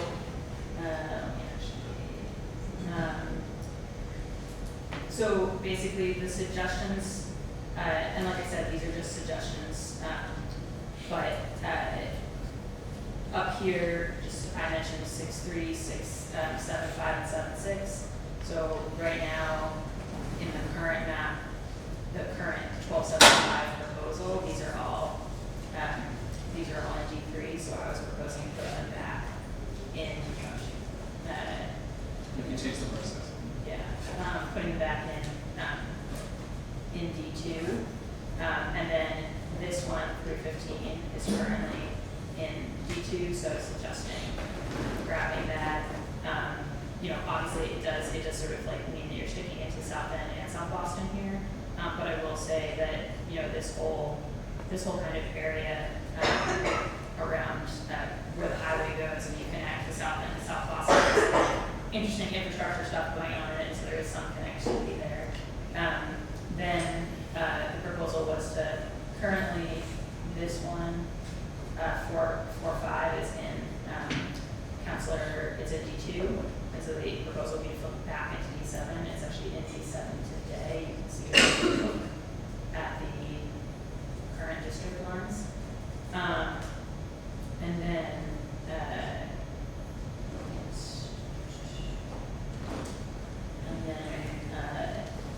it's proposing to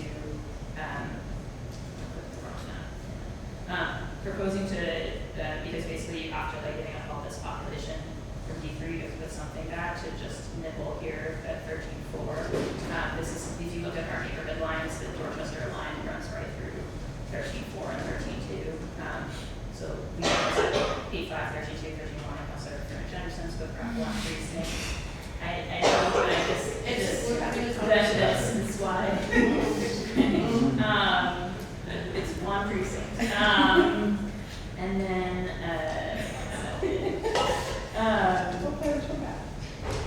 well, and the reason for that is because, I need to,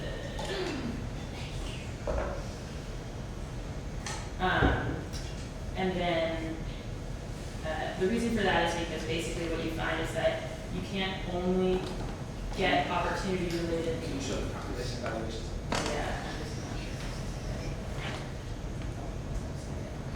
Give me one second, I'm just gonna find the right one.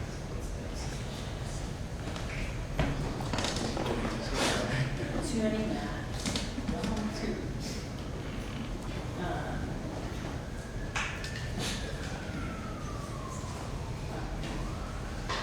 Sorry, Madam Chair. No, I want to look at a map for 1,000 years after this. I know, I just got a different one. No, that's really good.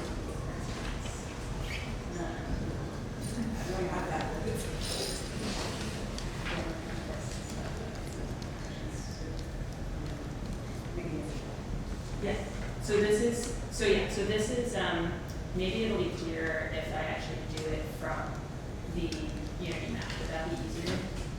Yes. Yes. Yes. Yeah, so why don't I do it from, That is easy.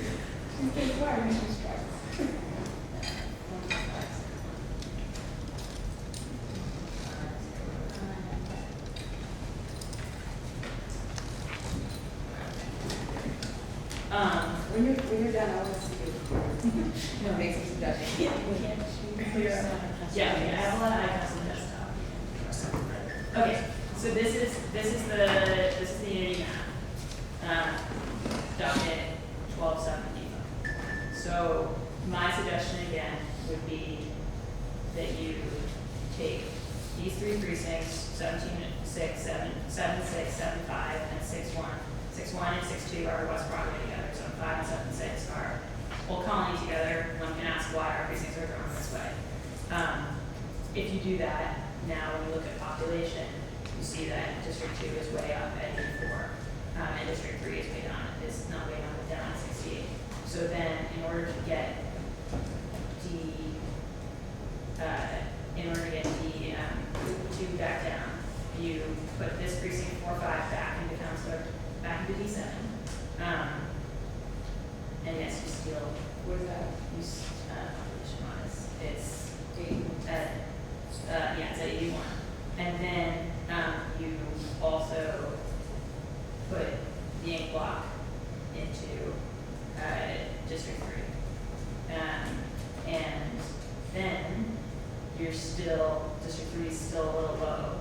You've gotten yourself just under the 5% line for District 2. So even this is where I still won 13-4 from District 7 in order to get it to the 4.95 line. So why bring me down? All right, I'll wait. Just let me, let me finish. You'd be nice. Again, these are suggestions. Because basically the problem is that you can't, so then I recommended down here that we switch district for, this is in line with what Councilor Worrell just said, takes 17-2 and 17-6 back. But then those again, now again, you reduce District 3, so you have to, so you give it 17-9. But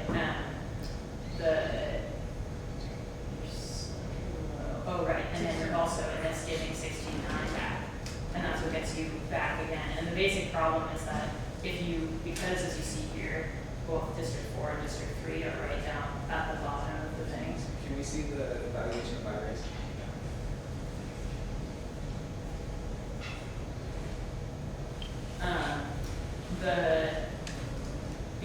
Because basically they're both low at the line.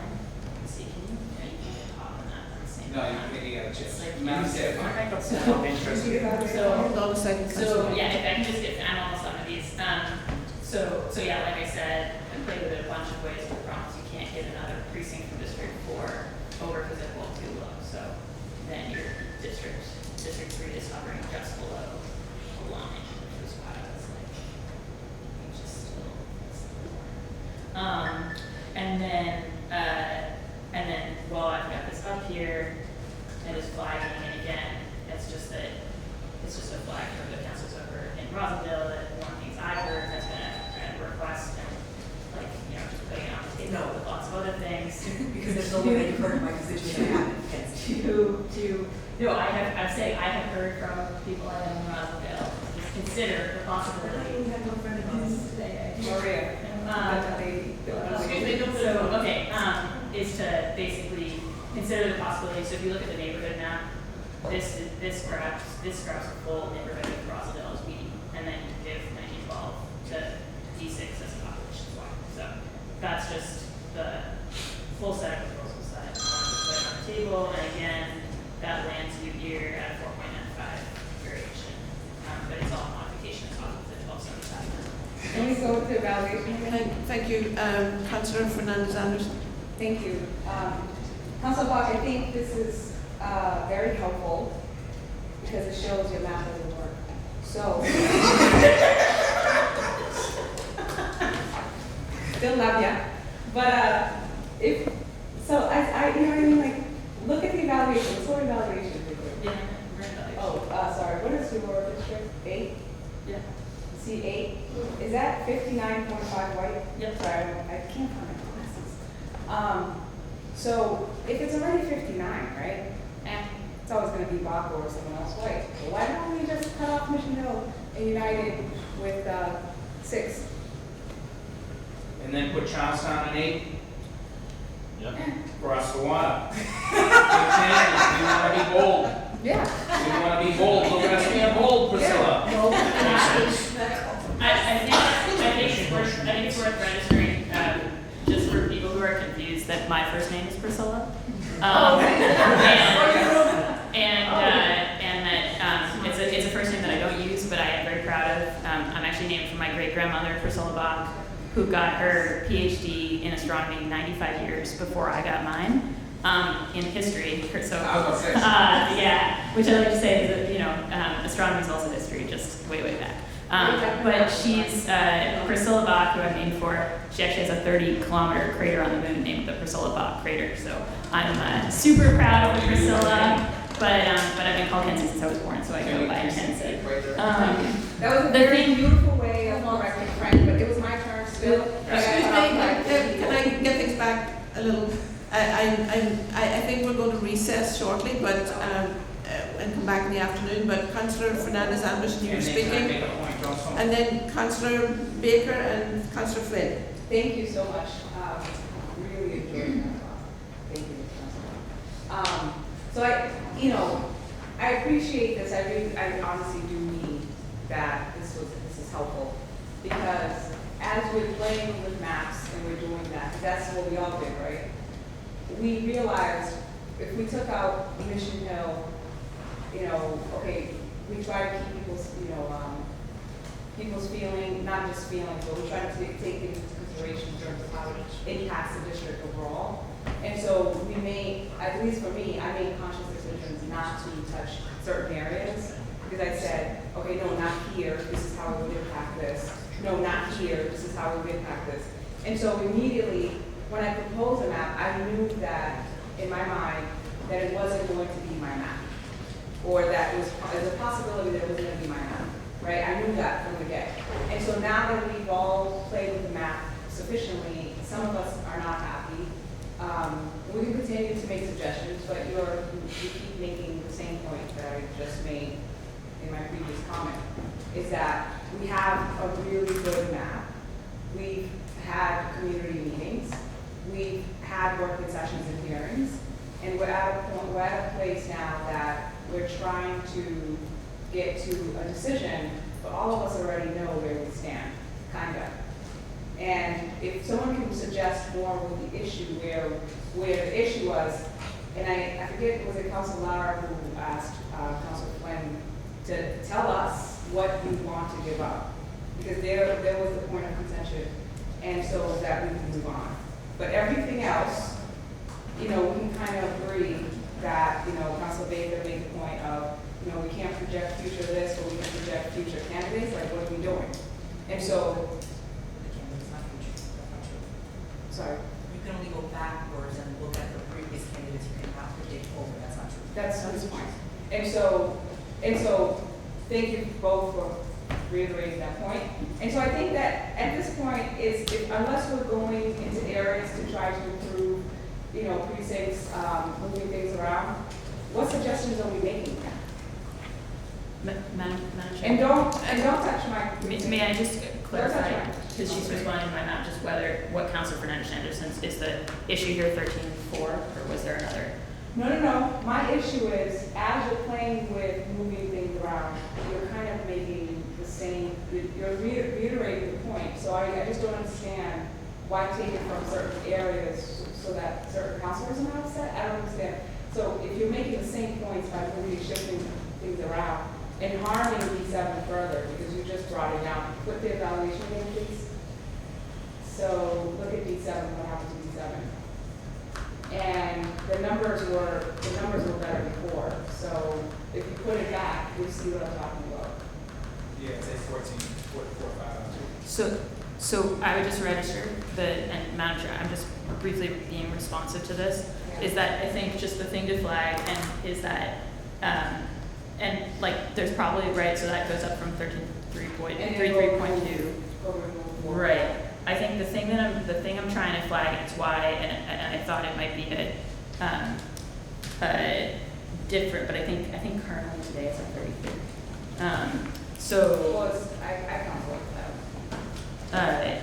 So the thing that I just flagged, because it relates to my original presentation, is that I do think that there is a meaningful argument for putting the public housing back in D2.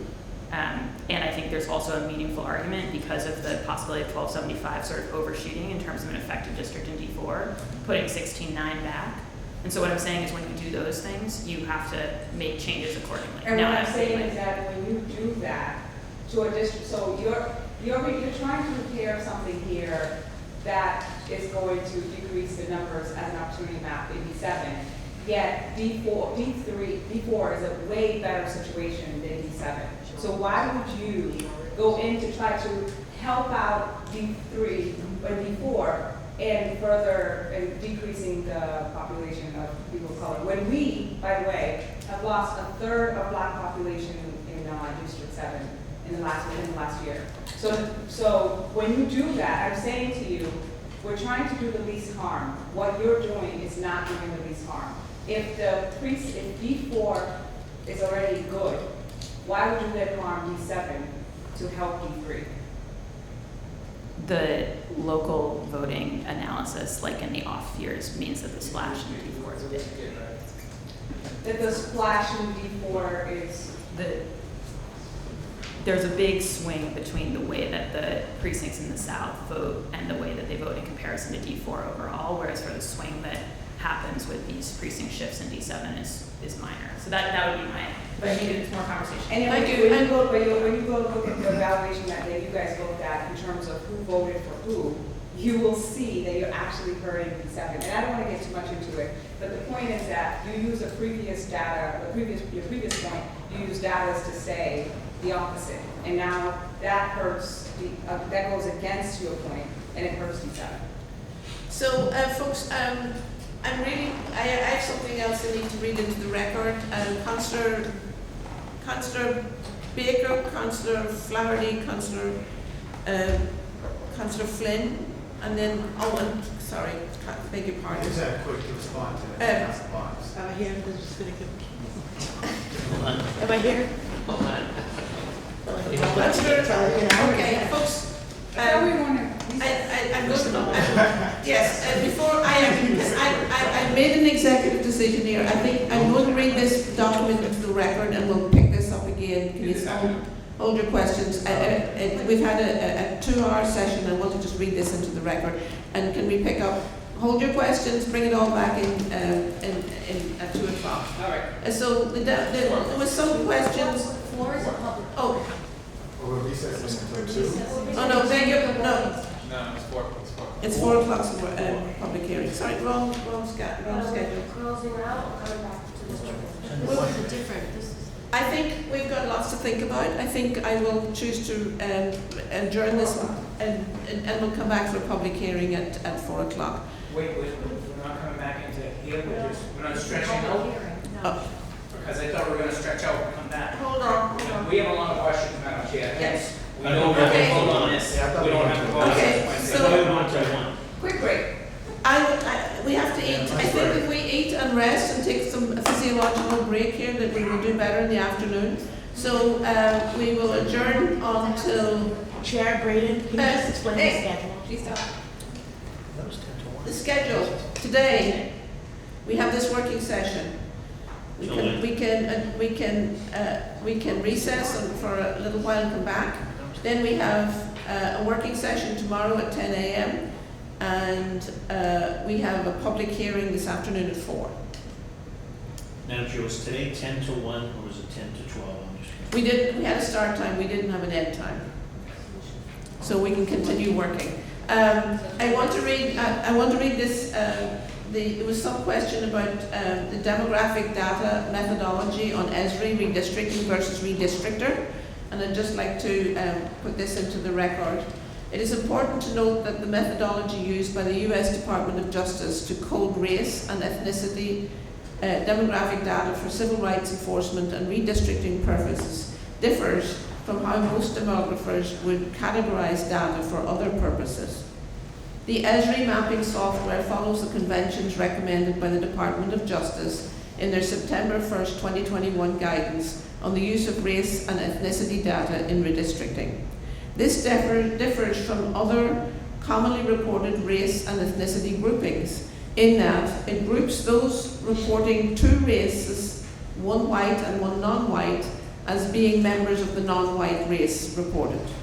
Thus, a person reporting as white and black would be categorized as black, and all residents of Hispanic or Latino origin, regardless of reported race, are grouped together.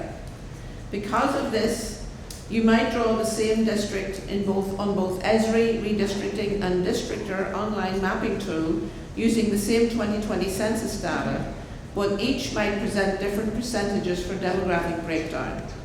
Districtor is an online mapping tool which allows for convenient sharing of online maps, as we have noticed this morning. It's instant, you can move things around, you can look at the data. But their racial demographic breakdowns should be referred to as a rough estimate only. Official demographic breakdowns for redistricting purposes shall rely on the data presented through the ESRI redistricting using the Department of Justice criteria. So I just wanted, that was an important, there were some questions about the data, so I wanted to have that in the record. It is 12:15, 12:15. I will adjourn for 1 hour, come back at 1:15. Thank you. And then running to Recess for 1 hour and come back at 15. Good afternoon, everyone. Thank you for all of you for being here this afternoon. We are continuing this morning's working session.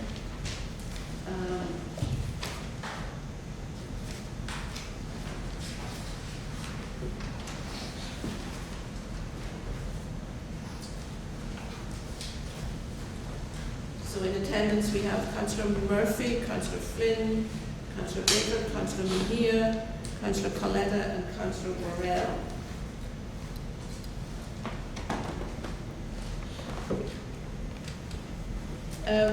Councillor Worrell, just before the recess, you had indicated that you wish to speak. Would you like to take up the conversation where we left off? Absolutely.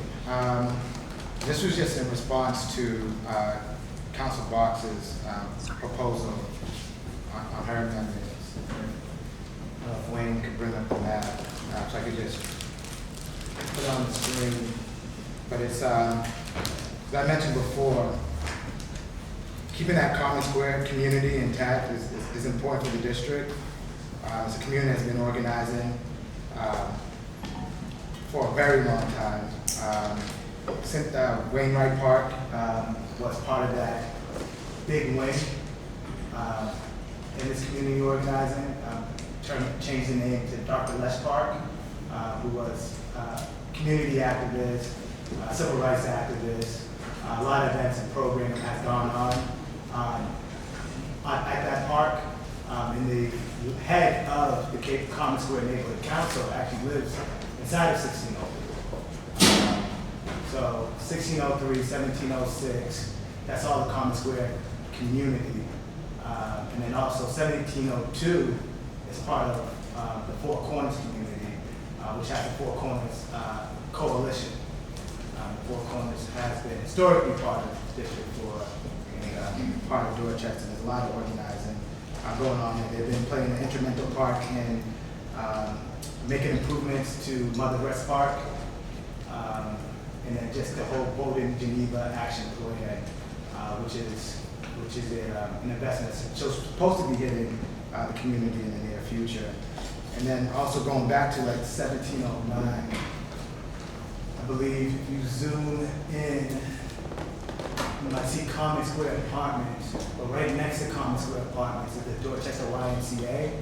And the Dorchester YMCA is something that I received ARPA dollars for to do a housing study to see if we can get home ownership opportunities in and around the YMCA. I believe we received a couple $100,000 for that, and I've been in deep communication with not only the Dorchester Y, but Mayor's Office of Housing and the Dorchester Y's partners on trying to make that a possibility. Thank you. Councillor Mejia, Councillor Flynn. Just clarification, I think on Friday we talked about,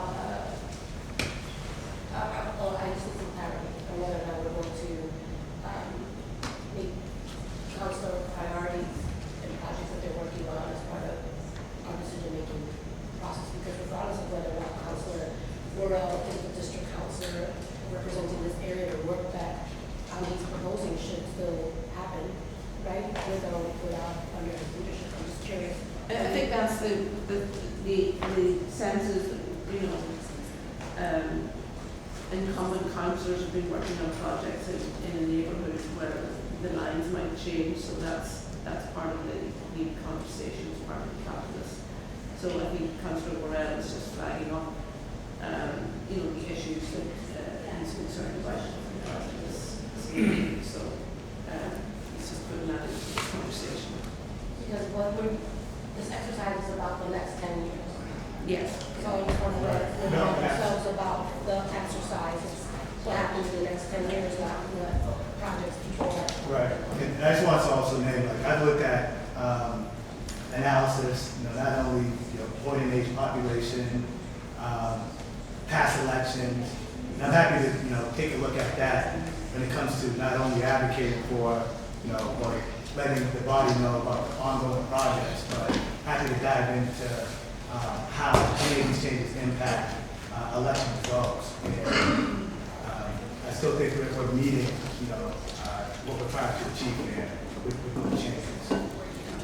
Thank you. Councillor Flynn?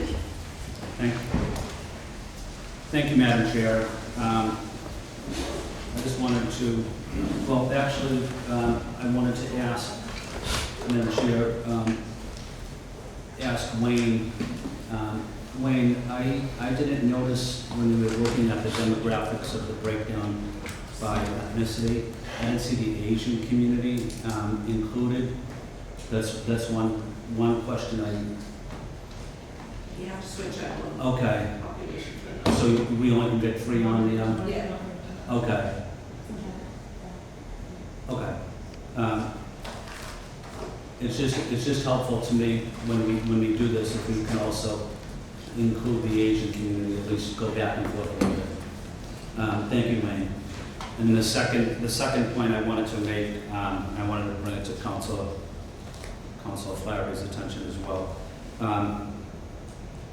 That I received a letter from the South Boston Neighborhood Associations, and they were, it was a joint letter, and they asked that the public housing developments in South Boston remain part of District 2.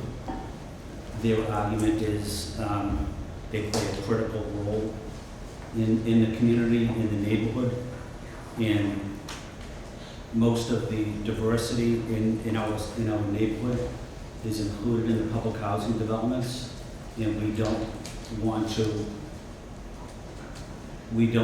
lose any of the diversity in our neighborhood. That was from the Andrew Square Civic Association, the City Side Neighborhood Association, the City Point Neighborhood Association, the Fort Point Neighborhood Association, Gate of Heaven Neighborhood Association, West Broadway Neighborhood Association, and the South Boston Axiom. And they're a group that represents the Latinx community, especially in the public housing development. So just wanted to highlight that as an FYI to my colleagues. Thank you, Madam Chair. Thank you, Councillor Flynn. Councillor Baker and then Councillor Flaherty. It's concerning that all the maps that we've seen so far that we're going in, we're talking about changing precincts around, none of them on my map. Every one of them has a split in the lower precincts of 16 for whatever reason. And again, I state this again, there is no violation of Voting Rights Act. These are political aspirations we're trying to apply in this map making exercise we have here. I would like to throw my map up here, Wayne, and I would like to hear what people's issues are with my map. It has the least amount of moves, it keeps the most communities together, and again, I don't think that we've done a great process. I know people have talked to different organizations or neighborhoods on their own. That's an exercise we are supposed to be doing as the committee, even though I'm not on the committee. I would like to see, especially what the people in District 4 have to say about some of these maps. So this year, it keeps me whole, it adds precincts here to get the population right. I take back 16.3, I take back 16.1, which I lost 10 years ago, and that gets me at the right population.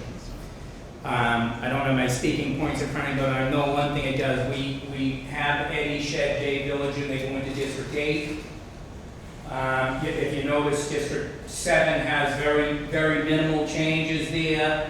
District 2 rather keeps 8 and 1 together, which was really the only consistent thing that I've heard, even the call for the Vietnamese community. I heard Khan there the other night, one person from the Vietnamese community. If you have, I'd like to see communication saying that, see where it's coming from. So it's either, in my opinion, that continuity along Dot Ave is 16.3 and 16.1. Address the comments, Chair. Sorry about that, Wayne. Yeah, so I'd like to see some hard, discussions on my map. Why is this one so bad? We're trying to keep communities in place. We do the right thing by the population. District 3 is 63% non-white people. Yeah, the population's there. Yeah.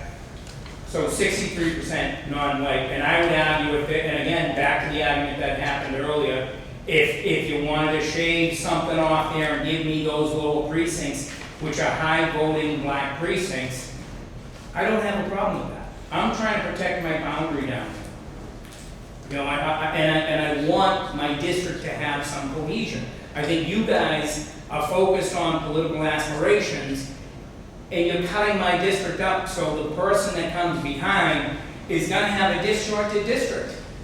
And I think Brian's District 4 becomes disjointed also. Just some thoughts. Thank you, Councillor Baker. Councillor Flaherty, you were next. Yeah, obviously staying on this map, but I want to raise the issue about 6-1. Obviously, 6-1 is home to the Area C6 South Boston Police Station. That's directly tied into the South Boston District Court, which is also directly tied into the South Boston Recovery Community.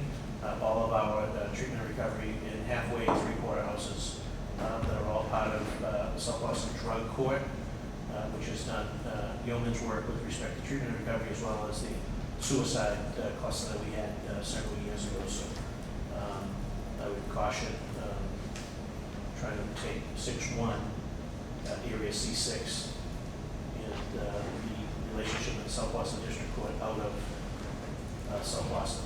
Under my map, it stays in there, Council Flaherty.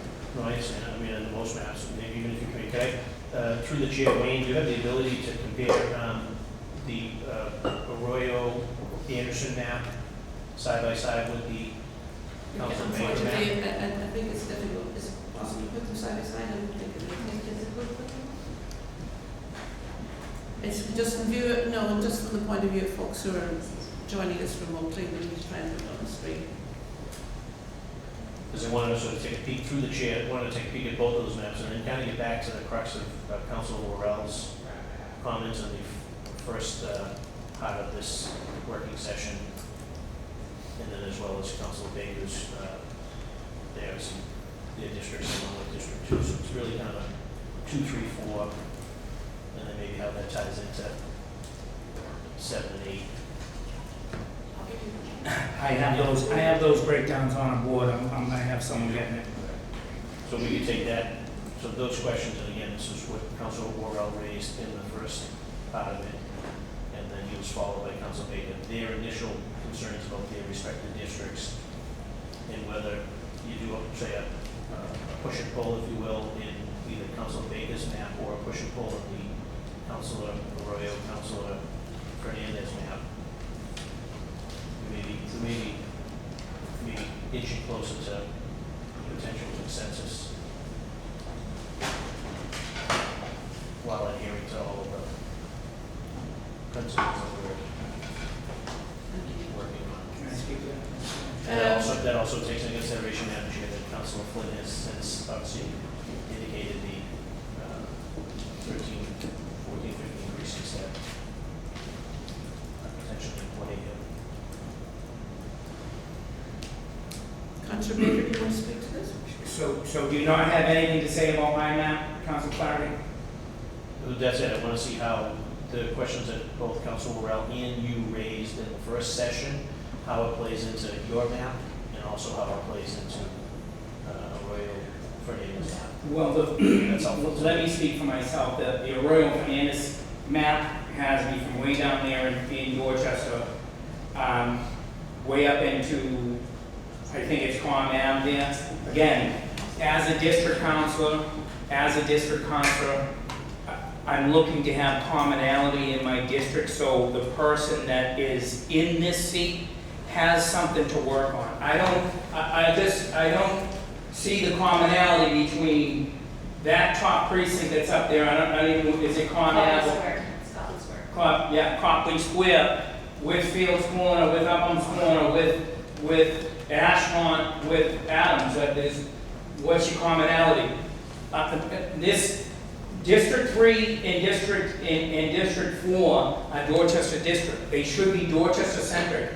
We've lived together our whole lives in Dorchester. I think we know how to live together. I think we would elect good candidates if we're allowed. And again, I'm not saying take me out of the South End, take me here, but if I got my original district, I think it speaks to a lot of what we're trying to in our political aspirations, what we're trying to do. I think sending me up into Copley Square is crazy, because a lot of those precincts up there don't really know them again. Is it transient? Is it all college kids? Is it, I mean, would they know what Fields Corner was? Would they know what Adams Corner is? I would guess they wouldn't. So I'm trying, I have transportation and I have resiliency on the docket in my district now. Those are the two most important issues that we hear time and time again. And of course, housing's in that, wherever you go, it's housing. But those are two issues that play out in my district. And 7-7, the Muriel and McCormick housing projects, again, that was a discussion the way that happened last time. It didn't feel hostile. It wasn't forced on me. It wasn't an overtaking by me. It was a discussion. This feels A lot of these maps, to me, feel forced. We're trying to social engineer things, and I think we should be careful. And through Council Baker to the chair, so is anyone here prepared to talk about how it makes sense to go from District 3 to go from arguably the Ponce River all the way to the Concord No, I Library? think to the, in compactness is a consideration, and I did notice that, Councillor Louis-Jean, did you want to speak to the analysis of the evaluation of the? Yeah, so for me, like, I mean, I'm gonna just repeat, like, the data is what matters and what the data supports. And so, I'm not speaking particularly to like a map, but on here, it's that the road score is the score that I'm most familiar with when it comes to compactness. There's a check mark next to all. So like, I understand that certain districts may look odd, but in terms of like what the actual test is for contiguity and for compactness, every map passes that. I'm also just going to point again to problems with that fourth column there when we're talking about making sure that communities are able to elect the candidate of their choice. And what happens, and just we need to be careful with the mayoral primary column, both under the Greater Del Arroyo map and under the Baker map for what happens to District 2, which is, I don't think, a result that anybody actually is trying to create in District 2. Councillor Ball? Can we put Councilor Baker's map back up? So just in terms of like feedback on this map, can you show the demographics Wayne as well? So like I think, and maybe zoom out a little bit just so you see the whole thing. So like I think that if you, and this is kind of what I was trying to speak to earlier, like if you think that there's nothing that needs to be like redressed, and I've heard that from you loud and clear. I think that in terms of a nibbling at the edges map, like it's like well done, right? Like you're trying to just think about how to equalize population from our current districts. Obviously, everyone knows I'd love to represent Bay Village. I'm the only politician ever in the city of Boston who grew up there, I think. Although my parents are split, my dad would love it. My mom thinks it will make her a default neighborhood liaison. So, but I just real flag on District 8 here is that if you put the precinct numbers up, the one precinct that you're flipping up there, 4-7 and 412 between them are the Fenway CDC low-income housing and the Fenway scattered site portfolio. So they're like a little neighborhood cluster there. So that would be the kind of district councilor comment on that if you zoom back out.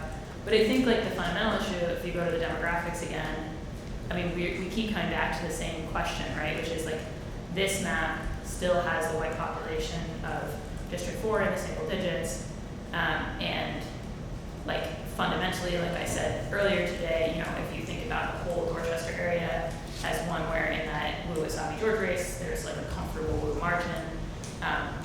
In theory, if you divided the thing in a way where that majority is reflected in both sub-districts, you would divide it differently the way that it's divided today and get one Woo, one is South George. So that was what I was trying to speak to, is the fact that like it's a question of, is there racially polarized voting in Dorchester based on the evidence of recent elections? And it's because of that there's a reason to ask whether the way that we've historically divided Dorchester meets the Voting Rights Act test of allowing the majority communities of color in both districts to elect candidates of their choice. Like, to me, that's fundamentally the issue here. And if you don't think there's any fundamental issue, and you think that like we should just be going from the status quo map, then like I think you did a good job. Thank you, Councillor Bob. Councillor Coletta, thank you. You have the floor. Thank you. I just have a clarifying question, only because for me, as we all know, I'm on the fringe of redistricting. I have some precincts on the margin. You have to speak into the mic because the people watching. Oh, thank you. Thank you for that reminder. I think for me, the priority outside of my district is just ensuring that housing developments remain whole. And I did hear that Councilor Flynn wanted to prioritize that. And so I have been writing down the precincts that they're in. and I don't know where they reside in what precincts.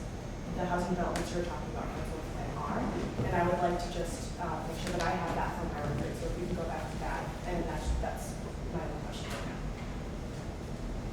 The Villa Victoria, 8191. Yeah, 8191. 819. yeah, it's Villa Victoria, and then should be Beagle.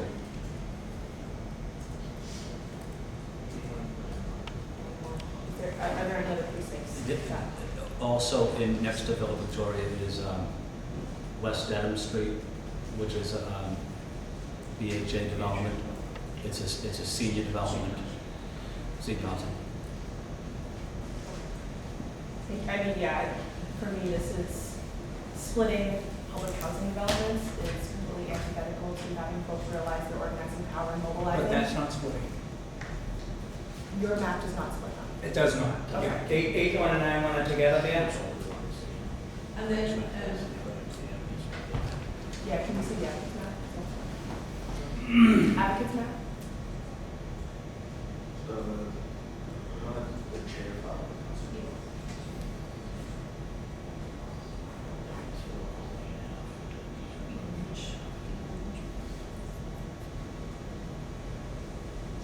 Would we be able to get an accounting of just the precincts that, so Old Colony, I just heard you say, what precincts do they reside in? you speak into the microphone so that we can hear. Pull it here, through the chair, Wayne, can you just expand that a little bit? You can see it splits, you see it's 7-4 and 7-6, kind of split Yeah. down the middle. 7, 4, 7, 5, and 7, 6. 7-4, 7-5, so it's split right down the middle, like it splits the area controls, which is the O'Connell projects formerly, and then the D Street project, which is now West Broadway Development, is 6-2 and 6-3. Literally gets split right down. I think it's flatly weighted with the demarcation, which literally puts the Lithuanian church in D3, and the Lithuanian social service club in D2. So the Lithuanian community was very upset. They reached out to Council Fund and Yeah, 7-5 and 76. 7-5 and 76 is Old Colony. 7-4 is my home precinct. And West 9th is also in 7-5, right? yes. Yeah. Andy, I'm sorry. West 9th, an elderly development, is also in 7-5. Okay. Yeah, that's a BHA development. Thank you. That's good. Oh, there you go.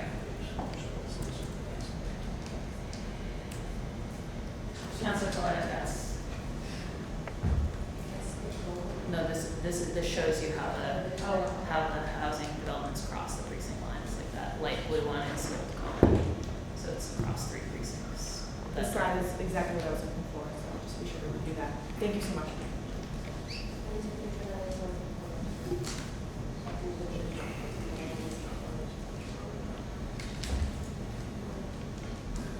So we just do.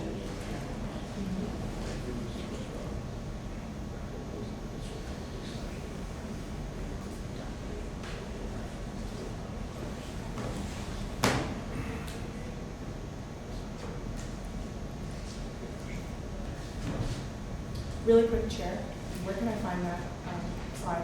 Is that in our materials already? This last slide, Yeah, the one we asked about this. we can send it, yes. Okay, thank you.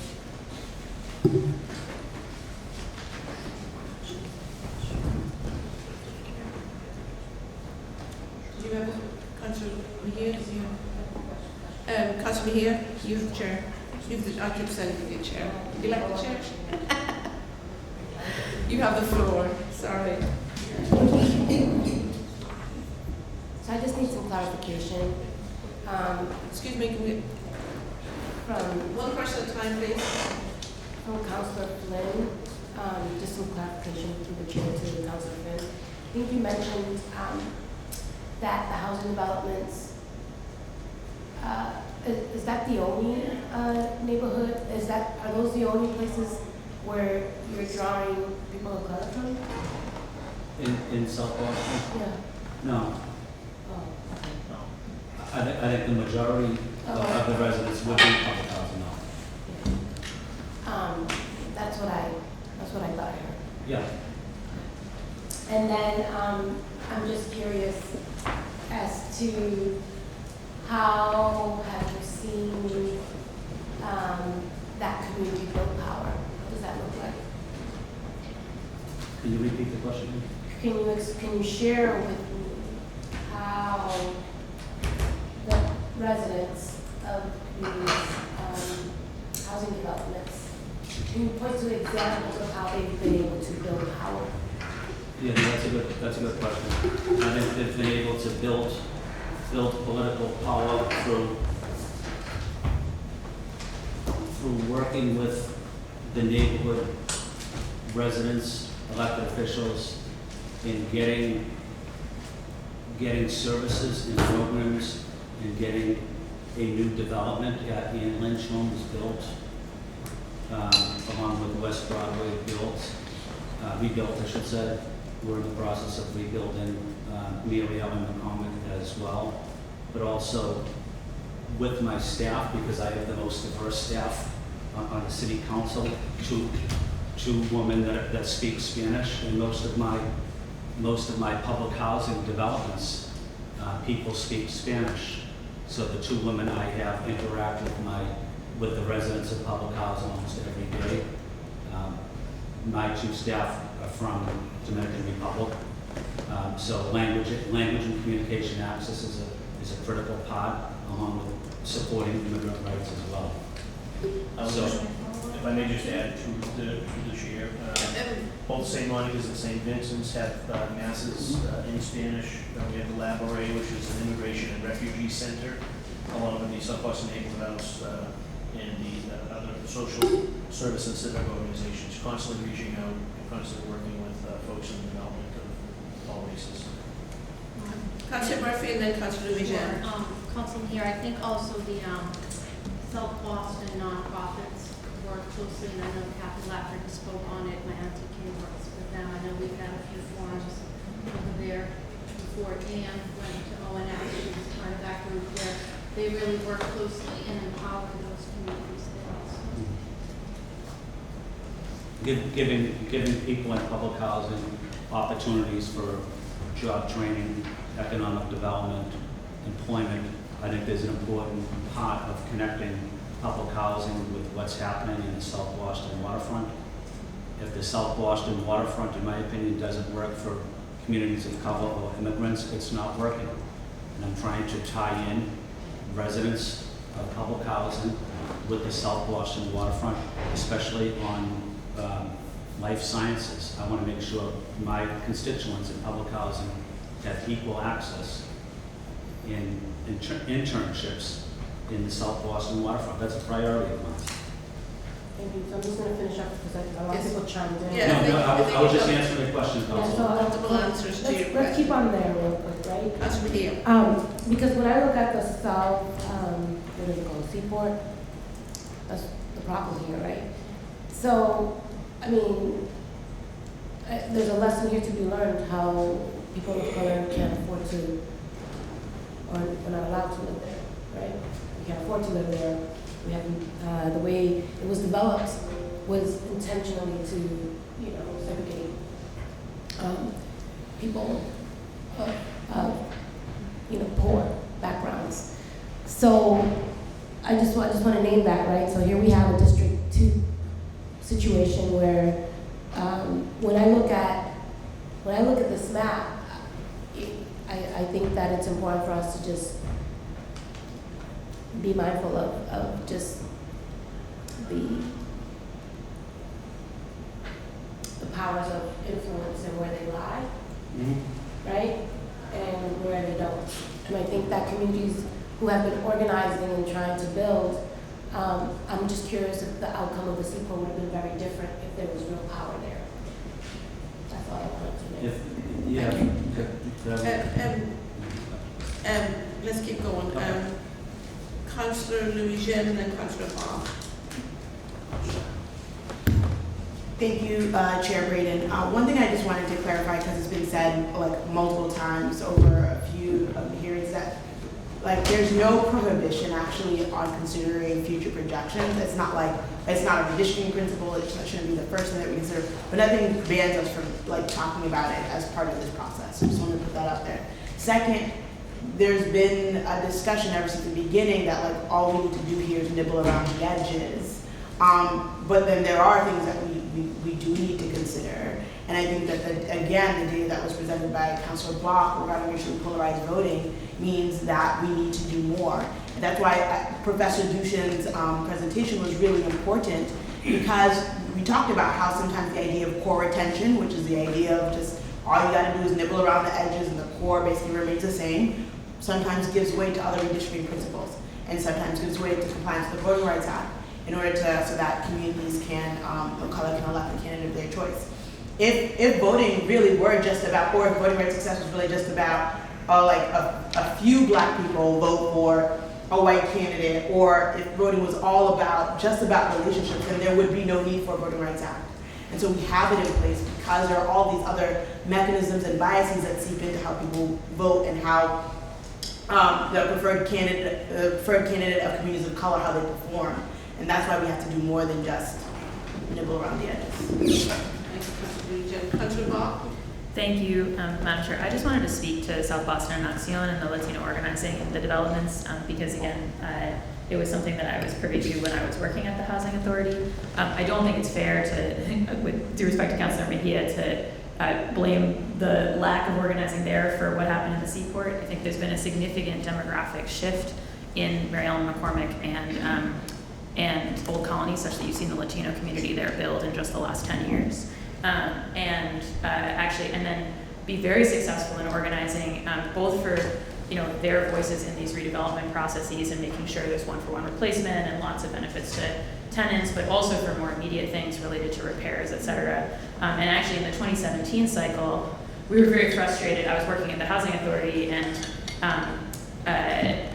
Sam was the head of South Boston and Acción, and Ana was his deputy, and then a new crop of councilors got elected, and Councilor Janey made Sam Mercado her chief of staff, and Councilor Flynn stole Ana. And I think my point in making that is that they were both already like political actors who were very actively organizing this political Latinx community across the developments, and then they both got stolen, and so South Boston and Acción had to rebuild the bench. But I would just testify to the fact that my experience when I was working with those communities was that the engagement and that both the community organizing and the political organizing is quite active there in that community. And I think that, it's not a phantom, is I guess what I'm saying. So, thank you. So just to, Councilor Mejia, and then Councilor Bach, and Councilor Baker. so I want to be really clear, right? In terms of my question was about political power, and I got responses were in terms of services that are provided to folks. So I'm still hoping to hear a little bit more about how real political power is being built. Having worked with South Boston and Acción before I came onto this council as a parent organizer, they're one of the few groups in South Boston that are leading efforts for the Latino community. And oftentimes they are drowned out. So I'm just, again, going back to, regardless of the Seaport, I'm not sure kind of what the power structure really is there if I haven't. I think it's that. Councilor But Flynn. without services, like not COVID relief, not what you've done, but like straight up real political power for people. No, that's a good point.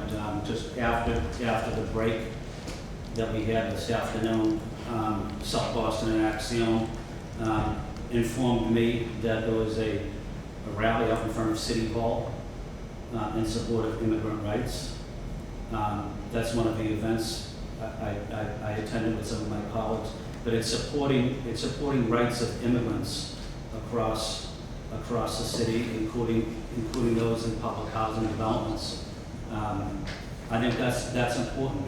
When I had Ana, who was referenced here, started with me. She was in high school. She's from the Dominican Republic. Now she graduated from UMass Boston, and now she's in Boston University Graduate School. I'm working with my staff to make sure that they have the best opportunities they can be.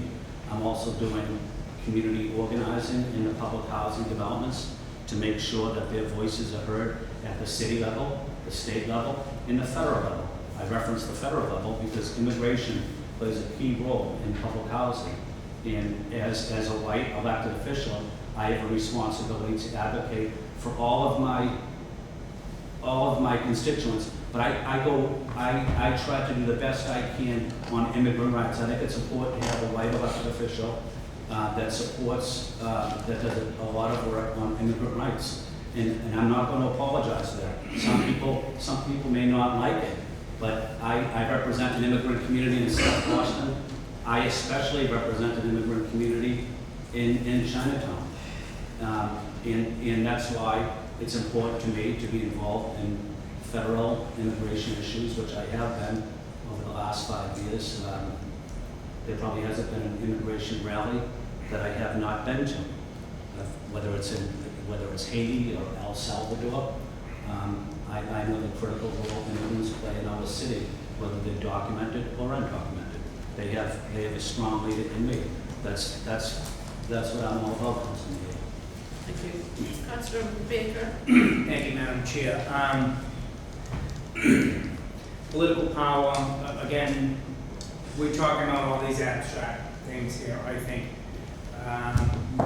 The District 8 Council was talking about Sammy and Anna. Sammy went on to become the president of the council's chief of staff, then went over and had a high rank with the mayor. I don't think there's any more political. Where can you do more for your community, whatever that community is or looks like, than straight out of the mayor's office? So that's a little bit of pushback there. And same with Anna. She's I don't know if she's your chief of staff, but she's on the president of the city council's staff. That's graduating politically. And there's also, again, all the talk around needs and wants. What do we need to do? What do we want to do? The wants are political aspirations, and that have all kind of been dropped on us here. We don't need to hurt neighborhoods, which every map that we've been into so far, with the exception of mine, comes in after my neighborhoods. So do councils here, and especially the district councils, want to hurt my neighborhood because of political wants, not needs? Needs and wants. What we are obligated by law to do, which I'm not seeing any place. You may see numbers, and what I took from the professor on Friday was good districts. Try and stay away from the numbers, because numbers aren't going to get you there. Council Fiery talked about the amount of connections that you make, the way that you make inroads into whatever those communities are, needs and wants. Councillor Murphy. Hi, through the chair, to Wayne, if we can, thank you for asking that question, because I know our office also wanted to know exactly where these housing projects live in the BHA map, which I have. Can I email it to you? Because the BRA has a map that I just sent it to you, Wayne. If you could put it up, and it shows all of the housing projects across the city, so we can really see which districts in whatever cuts people are proposing they cut through.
overlaying that onto some of these maps.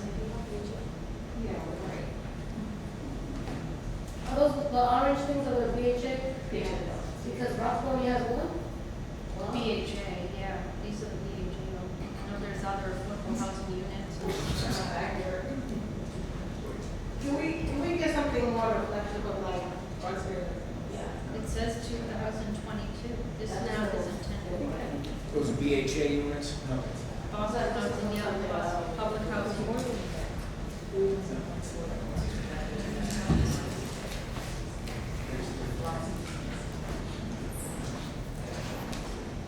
Maybe the other, this is the other properties.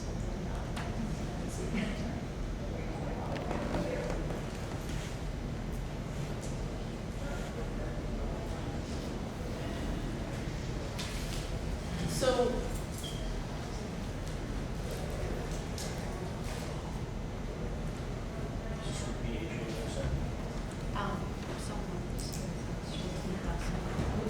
Yeah, it's on the website.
that's better, isn't it?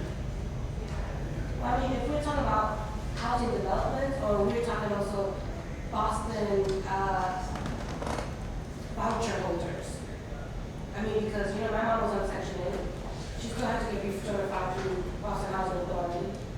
Are we gonna look at that, or are we just looking at the developments? Councillor Murphy asked, do we look at the public housing? Just the public housing? No, In well, terms of so- splitting them, correct? Yes, and I'm not saying just look, there's so many different things I looked at, and I hope we're all gonna look at before the vote Wednesday, but I'm just showing that these are the Boston Housing Authority buildings across our city right now. So if we're splitting actual units, like we talked about, the inn, yeah, Lynch homes, different housing developments by splitting, because many of them do overlap with the building principles. Yeah. Okay. Not individual people who are on Section 8, who live throughout the city and all different. Thank you.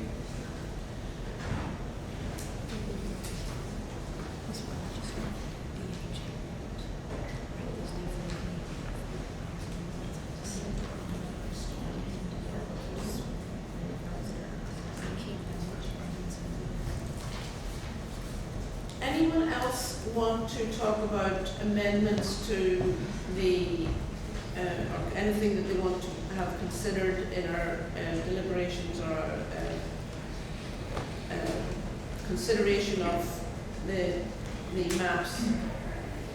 Just wanted to reiterate, Madam Chair, my request that on the original Arroyo Anderson map, that we take into consideration the concerns from our colleagues, as referenced earlier, District 3 and 4, and also sort of push and pull along with the District 2 precincts that have recently sort of come into play, along with maybe with Council Fernandez was talking about in the earlier session around sort of the District 7, District 8 pieces. I need some clarity on those. Council Arroyo is trying to get to doing a deeper dive later today or tomorrow, so. Okay. Deeper dive on what? On your questions and concerns, Council Morales' questions and concerns, Council Lynn's. But that's not a jumping off map. I don't think. I mean, something that sends me from the Ponset to Clonmel, why are we using that as a jumping off map? I think. And I think we're going to look at the Royal, not Councillor Royal, Councillor Braden Arroyo map as a jumping off point. That's the map they split the public housing developments. Yeah, it's good. Madam Chair, so I don't know if that's. Housing development, I don't know if that's what you're saying. I'm just, We may want to go back to the baseline, maybe we go back to the baseline map and then have district sure, I just have to councils. play total defense on this the entire time, and Madam Chair, I've got to get 5 precincts back into my district that I've sent multiple emails on, I've had multiple people advocate here, and it doesn't seem like anybody's listening, because every map, the same things happen here. So we're supposed to be listening to community. This community's been in place for years. For years been in place, has been doing work, has been doing good work. And why we need to go into that and cut that apart because of people's political wants, political aspirations. We don't need to cut apart a community. You're cutting a community out of District 3. They want to be in District 3. And I brought multiple people in here, and you've had multiple emails and multiple letters stating it. Through the chair, I think one of our most productive sessions was the first working session with a baseline map with district colleagues who know their districts better than anybody. And I obviously argue that the at-large supporting them, knowing the city as a whole, was probably one of our more productive sessions, and seemed like we were moving in the direction of consensus. And then since then, 4 or 5 maps have hatched. So it makes some sense to dial back to the baseline map, fine, or if it, to the first map they come on, fine, but the last map got public housing, several areas, right, literally right down the middle of the street. I'm not quite sure we want to use that as a baseline. Well, I want to dive deeper into that. Councillor Helena. I want to dive deeper into that, the housing development and what that looks like, you know. So I think that we should be talking about the advocates map as a baseline, because that's something it's the most recent map that we've seen. Would you say it's the most recent map? Yeah, unless I. This is, Mine's the most recent map. Okay, apologies, I didn't know you submitted it after. Councillor Baker. Just trying to do my thought where I had it. I think it was on something that jumping off. Yeah, just not, we're gonna use the advocate map, and again, that cuts my districts. How much do I have to say? What do I need to do to get 16 made whole? We talked about 16, 1 and 3 coming in, but then we're gonna cut 11, 12, 8, and 9 out of it. I just don't I can't for the life comprehend. You want a district that has something to work on. We have something that we're working on here. You know, I didn't get ARPA money, as people know. Brian got ARPA money on one of his things. I went after ARPA money, after a field house that was gonna give to the entire city and give to Dorchester in particular. Leave Dorchester alone. We're a community of interest. Bring me out of the south end, put me down further into the south. That's what I want. That's Dorchester as a community interest. We're a vast community. There's a lot of different parts of it, but I would argue that we work well together. Don't come in here and cut us out. This is divisive. We should find, if it's a real unity map, we should find things that unite us, not divide us. This is a clear message that we're dividing you away from the city. I don't know how much I have to say it, how many ways I have to say it, how many people I need to get in here. Thank you, Councillor Baker. So back to the thing where we started this morning, communities of colour have to have an effective opportunity to elect a candidate of their choice. And because we had the presentation about racially polarised voting patterns and the imbalance in in population between different districts. This is an attempt, And is that this is based an on? attempt to try and correct that. Correct, because like you're talking about the Wu, Anise Rasabi George thing, like that to me is, it's all conjecture. It's all It's just, looking at- oh, District Two it's- voted for Wu, if we switch. They voted for Wu because Eddie and Flaherty worked for her. That's why they voted for Wu. That's why she won the district. If Eddie and Flaherty worked for Anise Rasabi George, that would have been separate. That's a reality. But to go back to a mayor's race like that and say, oh, we're picking who people want to vote for, it's not. I'm not picking up what you're putting down. What's so funny over there? Something's got to be funny if you. I mean, I'm talking.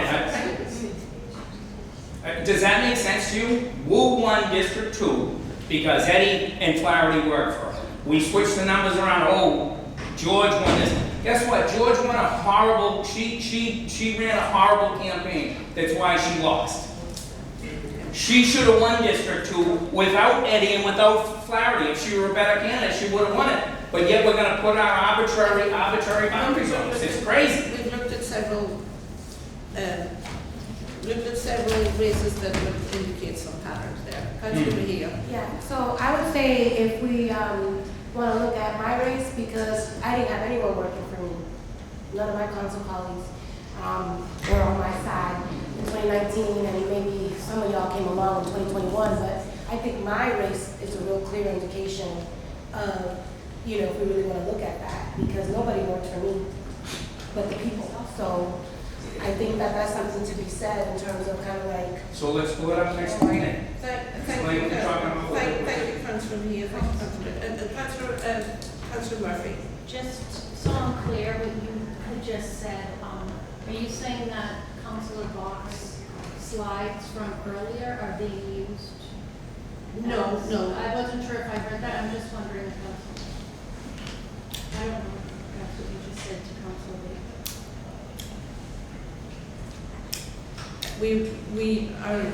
It was an attempt to get some analysis done on the. Were we asked to bring analysis? No, Councilor Bach.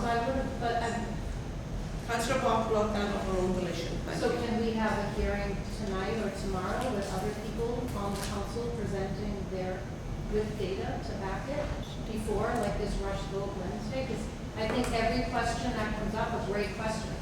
I think District 1 Council is diving deeper into where are these streets cutting, all the questions that we've had. Councilor Mejia's comment about her race in 19 where she was out there working hard to get elected on her, I could think all of this matters. But I think I just heard you as the chair saying that we're using that someone's opinion and analysis of the data from that race as what we're going to use to base the votes for the map on. No, we're not, it's not, it's one of the considerations. And how many more considerations and at what time do we have to submit other considerations that all 13 of us can sit and actually talk through and work through? We have asked for other analysis that we're still waiting on, so. From us? No, from experts in the field. And we're still waiting on Monday afternoon for analysis to come in and we are supposed to vote on Wednesday? That concerns me. I hope that the community is concerned that we as a body, there's 13 councilors, and we are still, I'm a member of the chair committee. I didn't even know we requested this information. I would be concerned as a community that we don't have the information we need to make the right choice for you, for the community, for the neighborhoods. All of them. I represent the whole city. I want to advocate and make sure that there aren't neighborhoods in any precinct or district around the city being cut up for no good reason or for reasons that we could do better for each group that lives here. So, Councillor Bob, would you mind speaking to this issue? but my question to you, I hope that Councilor Bach and I can have a colleague conversation after about what was presented. No, I think that's more personal. The numbers are the numbers. I want to hear it. But I want the chair to answer. Hold on. Councilman, I will gladly listen to that answer, but I'm asking the chair, and we're members, you and I are members of this committee. Did you know that the chair has asked for more analysis? I didn't know. Did you know, Councilman Flaherty? I'm just saying, as a member of this, did you know, Councilman What's the Boucher? question? That we have asked more experts, or the chair has, the committee has asked more experts for analysis of data to make good, to have a good, but we haven't gotten it yet. Did you know though that we're still waiting and we may not have it in time for Wednesday? I would like a legal opinion. It's within the chair's purview to. No, I know. Do whatever she wants, and I remember. And again, the data that Councilor Bach presented is data. You're taking it way too personally. It's data based on past elections, what you have to do in order to I have properly lots do a of racially data to polarized present. voting. Yeah, and that was a source of data, and it was a good source of data. Okay, That's I'm what you asking presented. the chair, and I'm not asking to argue with my No, colleagues. I'm I asking the think chair what to we're trying tell to us do what's is, going to happen between now what and we're Wednesday. trying to do is to remove the personalities out of this argument and work from looking at data, looking at different sources of data that can help us make an informed decision to try and get to a place where communities of colour have a more effective opportunity to elect candidates of their choice. That's what we're about. And Dorchester as a whole, it takes up, it's the largest neighbourhood in the whole city. It's about 130,000 people. And it's majority minority, the whole neighbourhood is, but we ended up with this imbalance in terms of population. So I reserve my right to ask for analysis. Oh, I'm asking, absolutely. I think we should be asking for more. I'm not saying we shouldn't be. I'm saying that I didn't know we were still waiting on. I actually don't think that any further analysis is going to change. I think Councillor Bach did an incredible job over the weekend. Apart from taking time out to get her hair cut, like she worked on this all weekend. So I think, she's done a yeoman's piece of work to try and help us as a body inform our decision making, given the timeline, and also, just trying to take the personalities out of this and trying to work with some data. So Councillor Bach would like to comment on this question. But I don't know if we lost the question. The question was, is there more data coming for us to look at? That was The data's all there. We just have to try and work with it to see what there is. It's data. It's I know, and I have those Councilor same Brandon, if numbers. there's any other councilor that was interrupting you this I know, I'm being just- really patient. What am I- Councillor Flynn. Thank you, Madam I Chair. feel like my. Please. No, Please. Councilor. Please. Thank you, Madam Chair. At the beginning of the hearing earlier today, I asked that we all try to treat each other with respect and listen to each other. I sent out a tweet about it as well. I sent a message out over the weekend. I'm going to say it again. Can we, as a body, please treat each other with respect? We represent the people of the city. This is on television. There's media in the room. We're embarrassing ourselves. We have to stop it. We have to work together as colleagues. So I'm going to ask once again if we can have disagreements, and we can argue different data, but we have to be respectful to each other. And when the chair has to call on somebody to speak, you just can't yell something. We just can't yell something out. The chair has to be the one that lets us know when we can speak. So, as a city council president, I'm going to say it again. Can we try to be respectful to each other? All of us, myself included. Can we try to be respectful to each other? Thank you, Madam Chair. Councillor Bach, Councillor Flaherty, and Councillor Bach, Councillor Flaherty. Thank you, Madam Chair. And I would certainly say that if I think anybody bringing any analysis to our working session tomorrow morning, right, would also be helpful. I think for me, I will just say, I think I said on the record on Friday in our meeting I said, well, it's definitely, I'm gonna try to do some homespun analysis over the weekend. I think I advertised that for everybody. And I did hear the chair say that, we've asked the law department to do that. I agree that it is frustrating that we don't have the law department's assessment back. I intentionally bit off something that I thought was chewable over the weekend, which was this question of Dorchester specifically. And the reason was because, and this is what I keep trying to say, Councilor Baker, to your point, where I agree with you is that because we, as district councilors, we all identify strongly with our districts, and we don't see a reason to break up neighborhoods, to break lines without a good reason to do it. So honestly, the way I went into the weekend was thinking about, for me to back a map that does that, there has to be an above and beyond justification. And so that was what made me ask the question of, is there evidence of racially polarized voting here that then makes the skew that we've established between sort of whiter Dorchester and a blacker Dorchester district problematic from a Voting Rights Act perspective? And so when I did the analysis, that was what made me say, hey, I think the conditions are met there, and that's what makes me feel like I can support a map that, to your point, breaks some of the neighborhoods in your district. Because I think there is a high bar there. I think conversely, one of the things that I tried to be clear about at the beginning that I think some other colleagues, might not have been thrilled about is that when I looked at it and looked at the off-cycle years in terms of what turnout looks like, my take is that the amount of precincts that are taken from D3 into D4, to some other folks' points that people have made, right, might threaten the effectiveness as a majority community of color district of D4, which is why I was suggesting that it would make sense to shift D9 back. So I was aware coming in this morning that the things that I found over the weekend were not really what anybody wanted to hear. But I just want to be clear that that was coming from a place of the more substantial the changes, to Councilor Flaherty's point about why don't we just, do the minimum amount of change.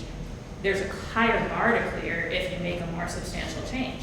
And one of the bars that makes it worthwhile to make a substantial change is if you have racially polarized dynamics, and the sense that because of those, majority of color is being frustrated in electing candidates of its choice. So, and I just want to say that in terms of fairy tales and changing the lines in past races, running past race data with different district lines is actually one of the only ways that you can tell something real, because you're not projecting the future. You're literally saying, if these people voted exactly as they did, but they lived in just a different artificial boundary, how would their votes add up? So I actually think it's one of the better, it's one of the best ways that you can test it. And again, that is also why I went to the at-large race, because like I said earlier, it's the only place that you can run a didn't actually happen district race, right? Is to take two at-large candidates and imagine. And I regret the fact that it offended my colleague. I picked again 4 and 5 in the last at-large race because they were so close together in votes. And when you're trying to do a pairwise comparison, and they had both run before, I wanted to see the 21 versus 19 comparison. It was just the right natural experiment, quote unquote, right? So I just want to stress that all of that is it's a good faith effort on my part. I don't think it's an opinion. I think it is based on real data. I also think there are, of course, further analyses that other people could do and bring. And I also don't purport. I mean, we had a real expert from our math professor last time. And this is pretty basic correlation, and correlation and addition, subtraction, division, multiplication that I'm doing, right, in terms of looking at these numbers. But just want to be clear that that was the spirit in which it was offered. Thank you, Councillor Bock, and thank you for your work on that. Councillor Flaherty? Thank you, Madam Chair. Just to indicate, so we got a law department memorandum or a law department analysis. And through the chair, we get our own legal analysis to review the law departments. My experience is they don't always work in our best interest. When it comes down to us in the administration, the scales tend to tip on the other side of the 5th floor. So just from experience, we may want to sort of dive a little bit more on the law department's analysis and get our own analysis from our own council. Sadly, in past cycles, the redistricting process had a budget. And sadly, there was a budget for advertising, there was a budget for special advisors and counsel. in this cycle, there's no budget. So we're not in a position, and, so at our request, the law department retained a legal advisor. And that's the situation, sadly. And, we learn from these mistakes, and next time we need to make sure we have a budget to do extra independent analysis that's, and have legal counsel, etc. So sadly that's the situation. No, we have no budget to do that. Thank you. All right, so we've got a hearing at 4:00. Anyone more questions? I move to. Can we bring the opinion of I think his name was Weiss, can we read those in the record, the opinion of Adam Cedarbaum and Weiss, and read those into the record? Not at the next, when we open up. Yeah, next time. So Cedarbaum and Weiss at 4:00, please. Thank you. This meeting is adjourned.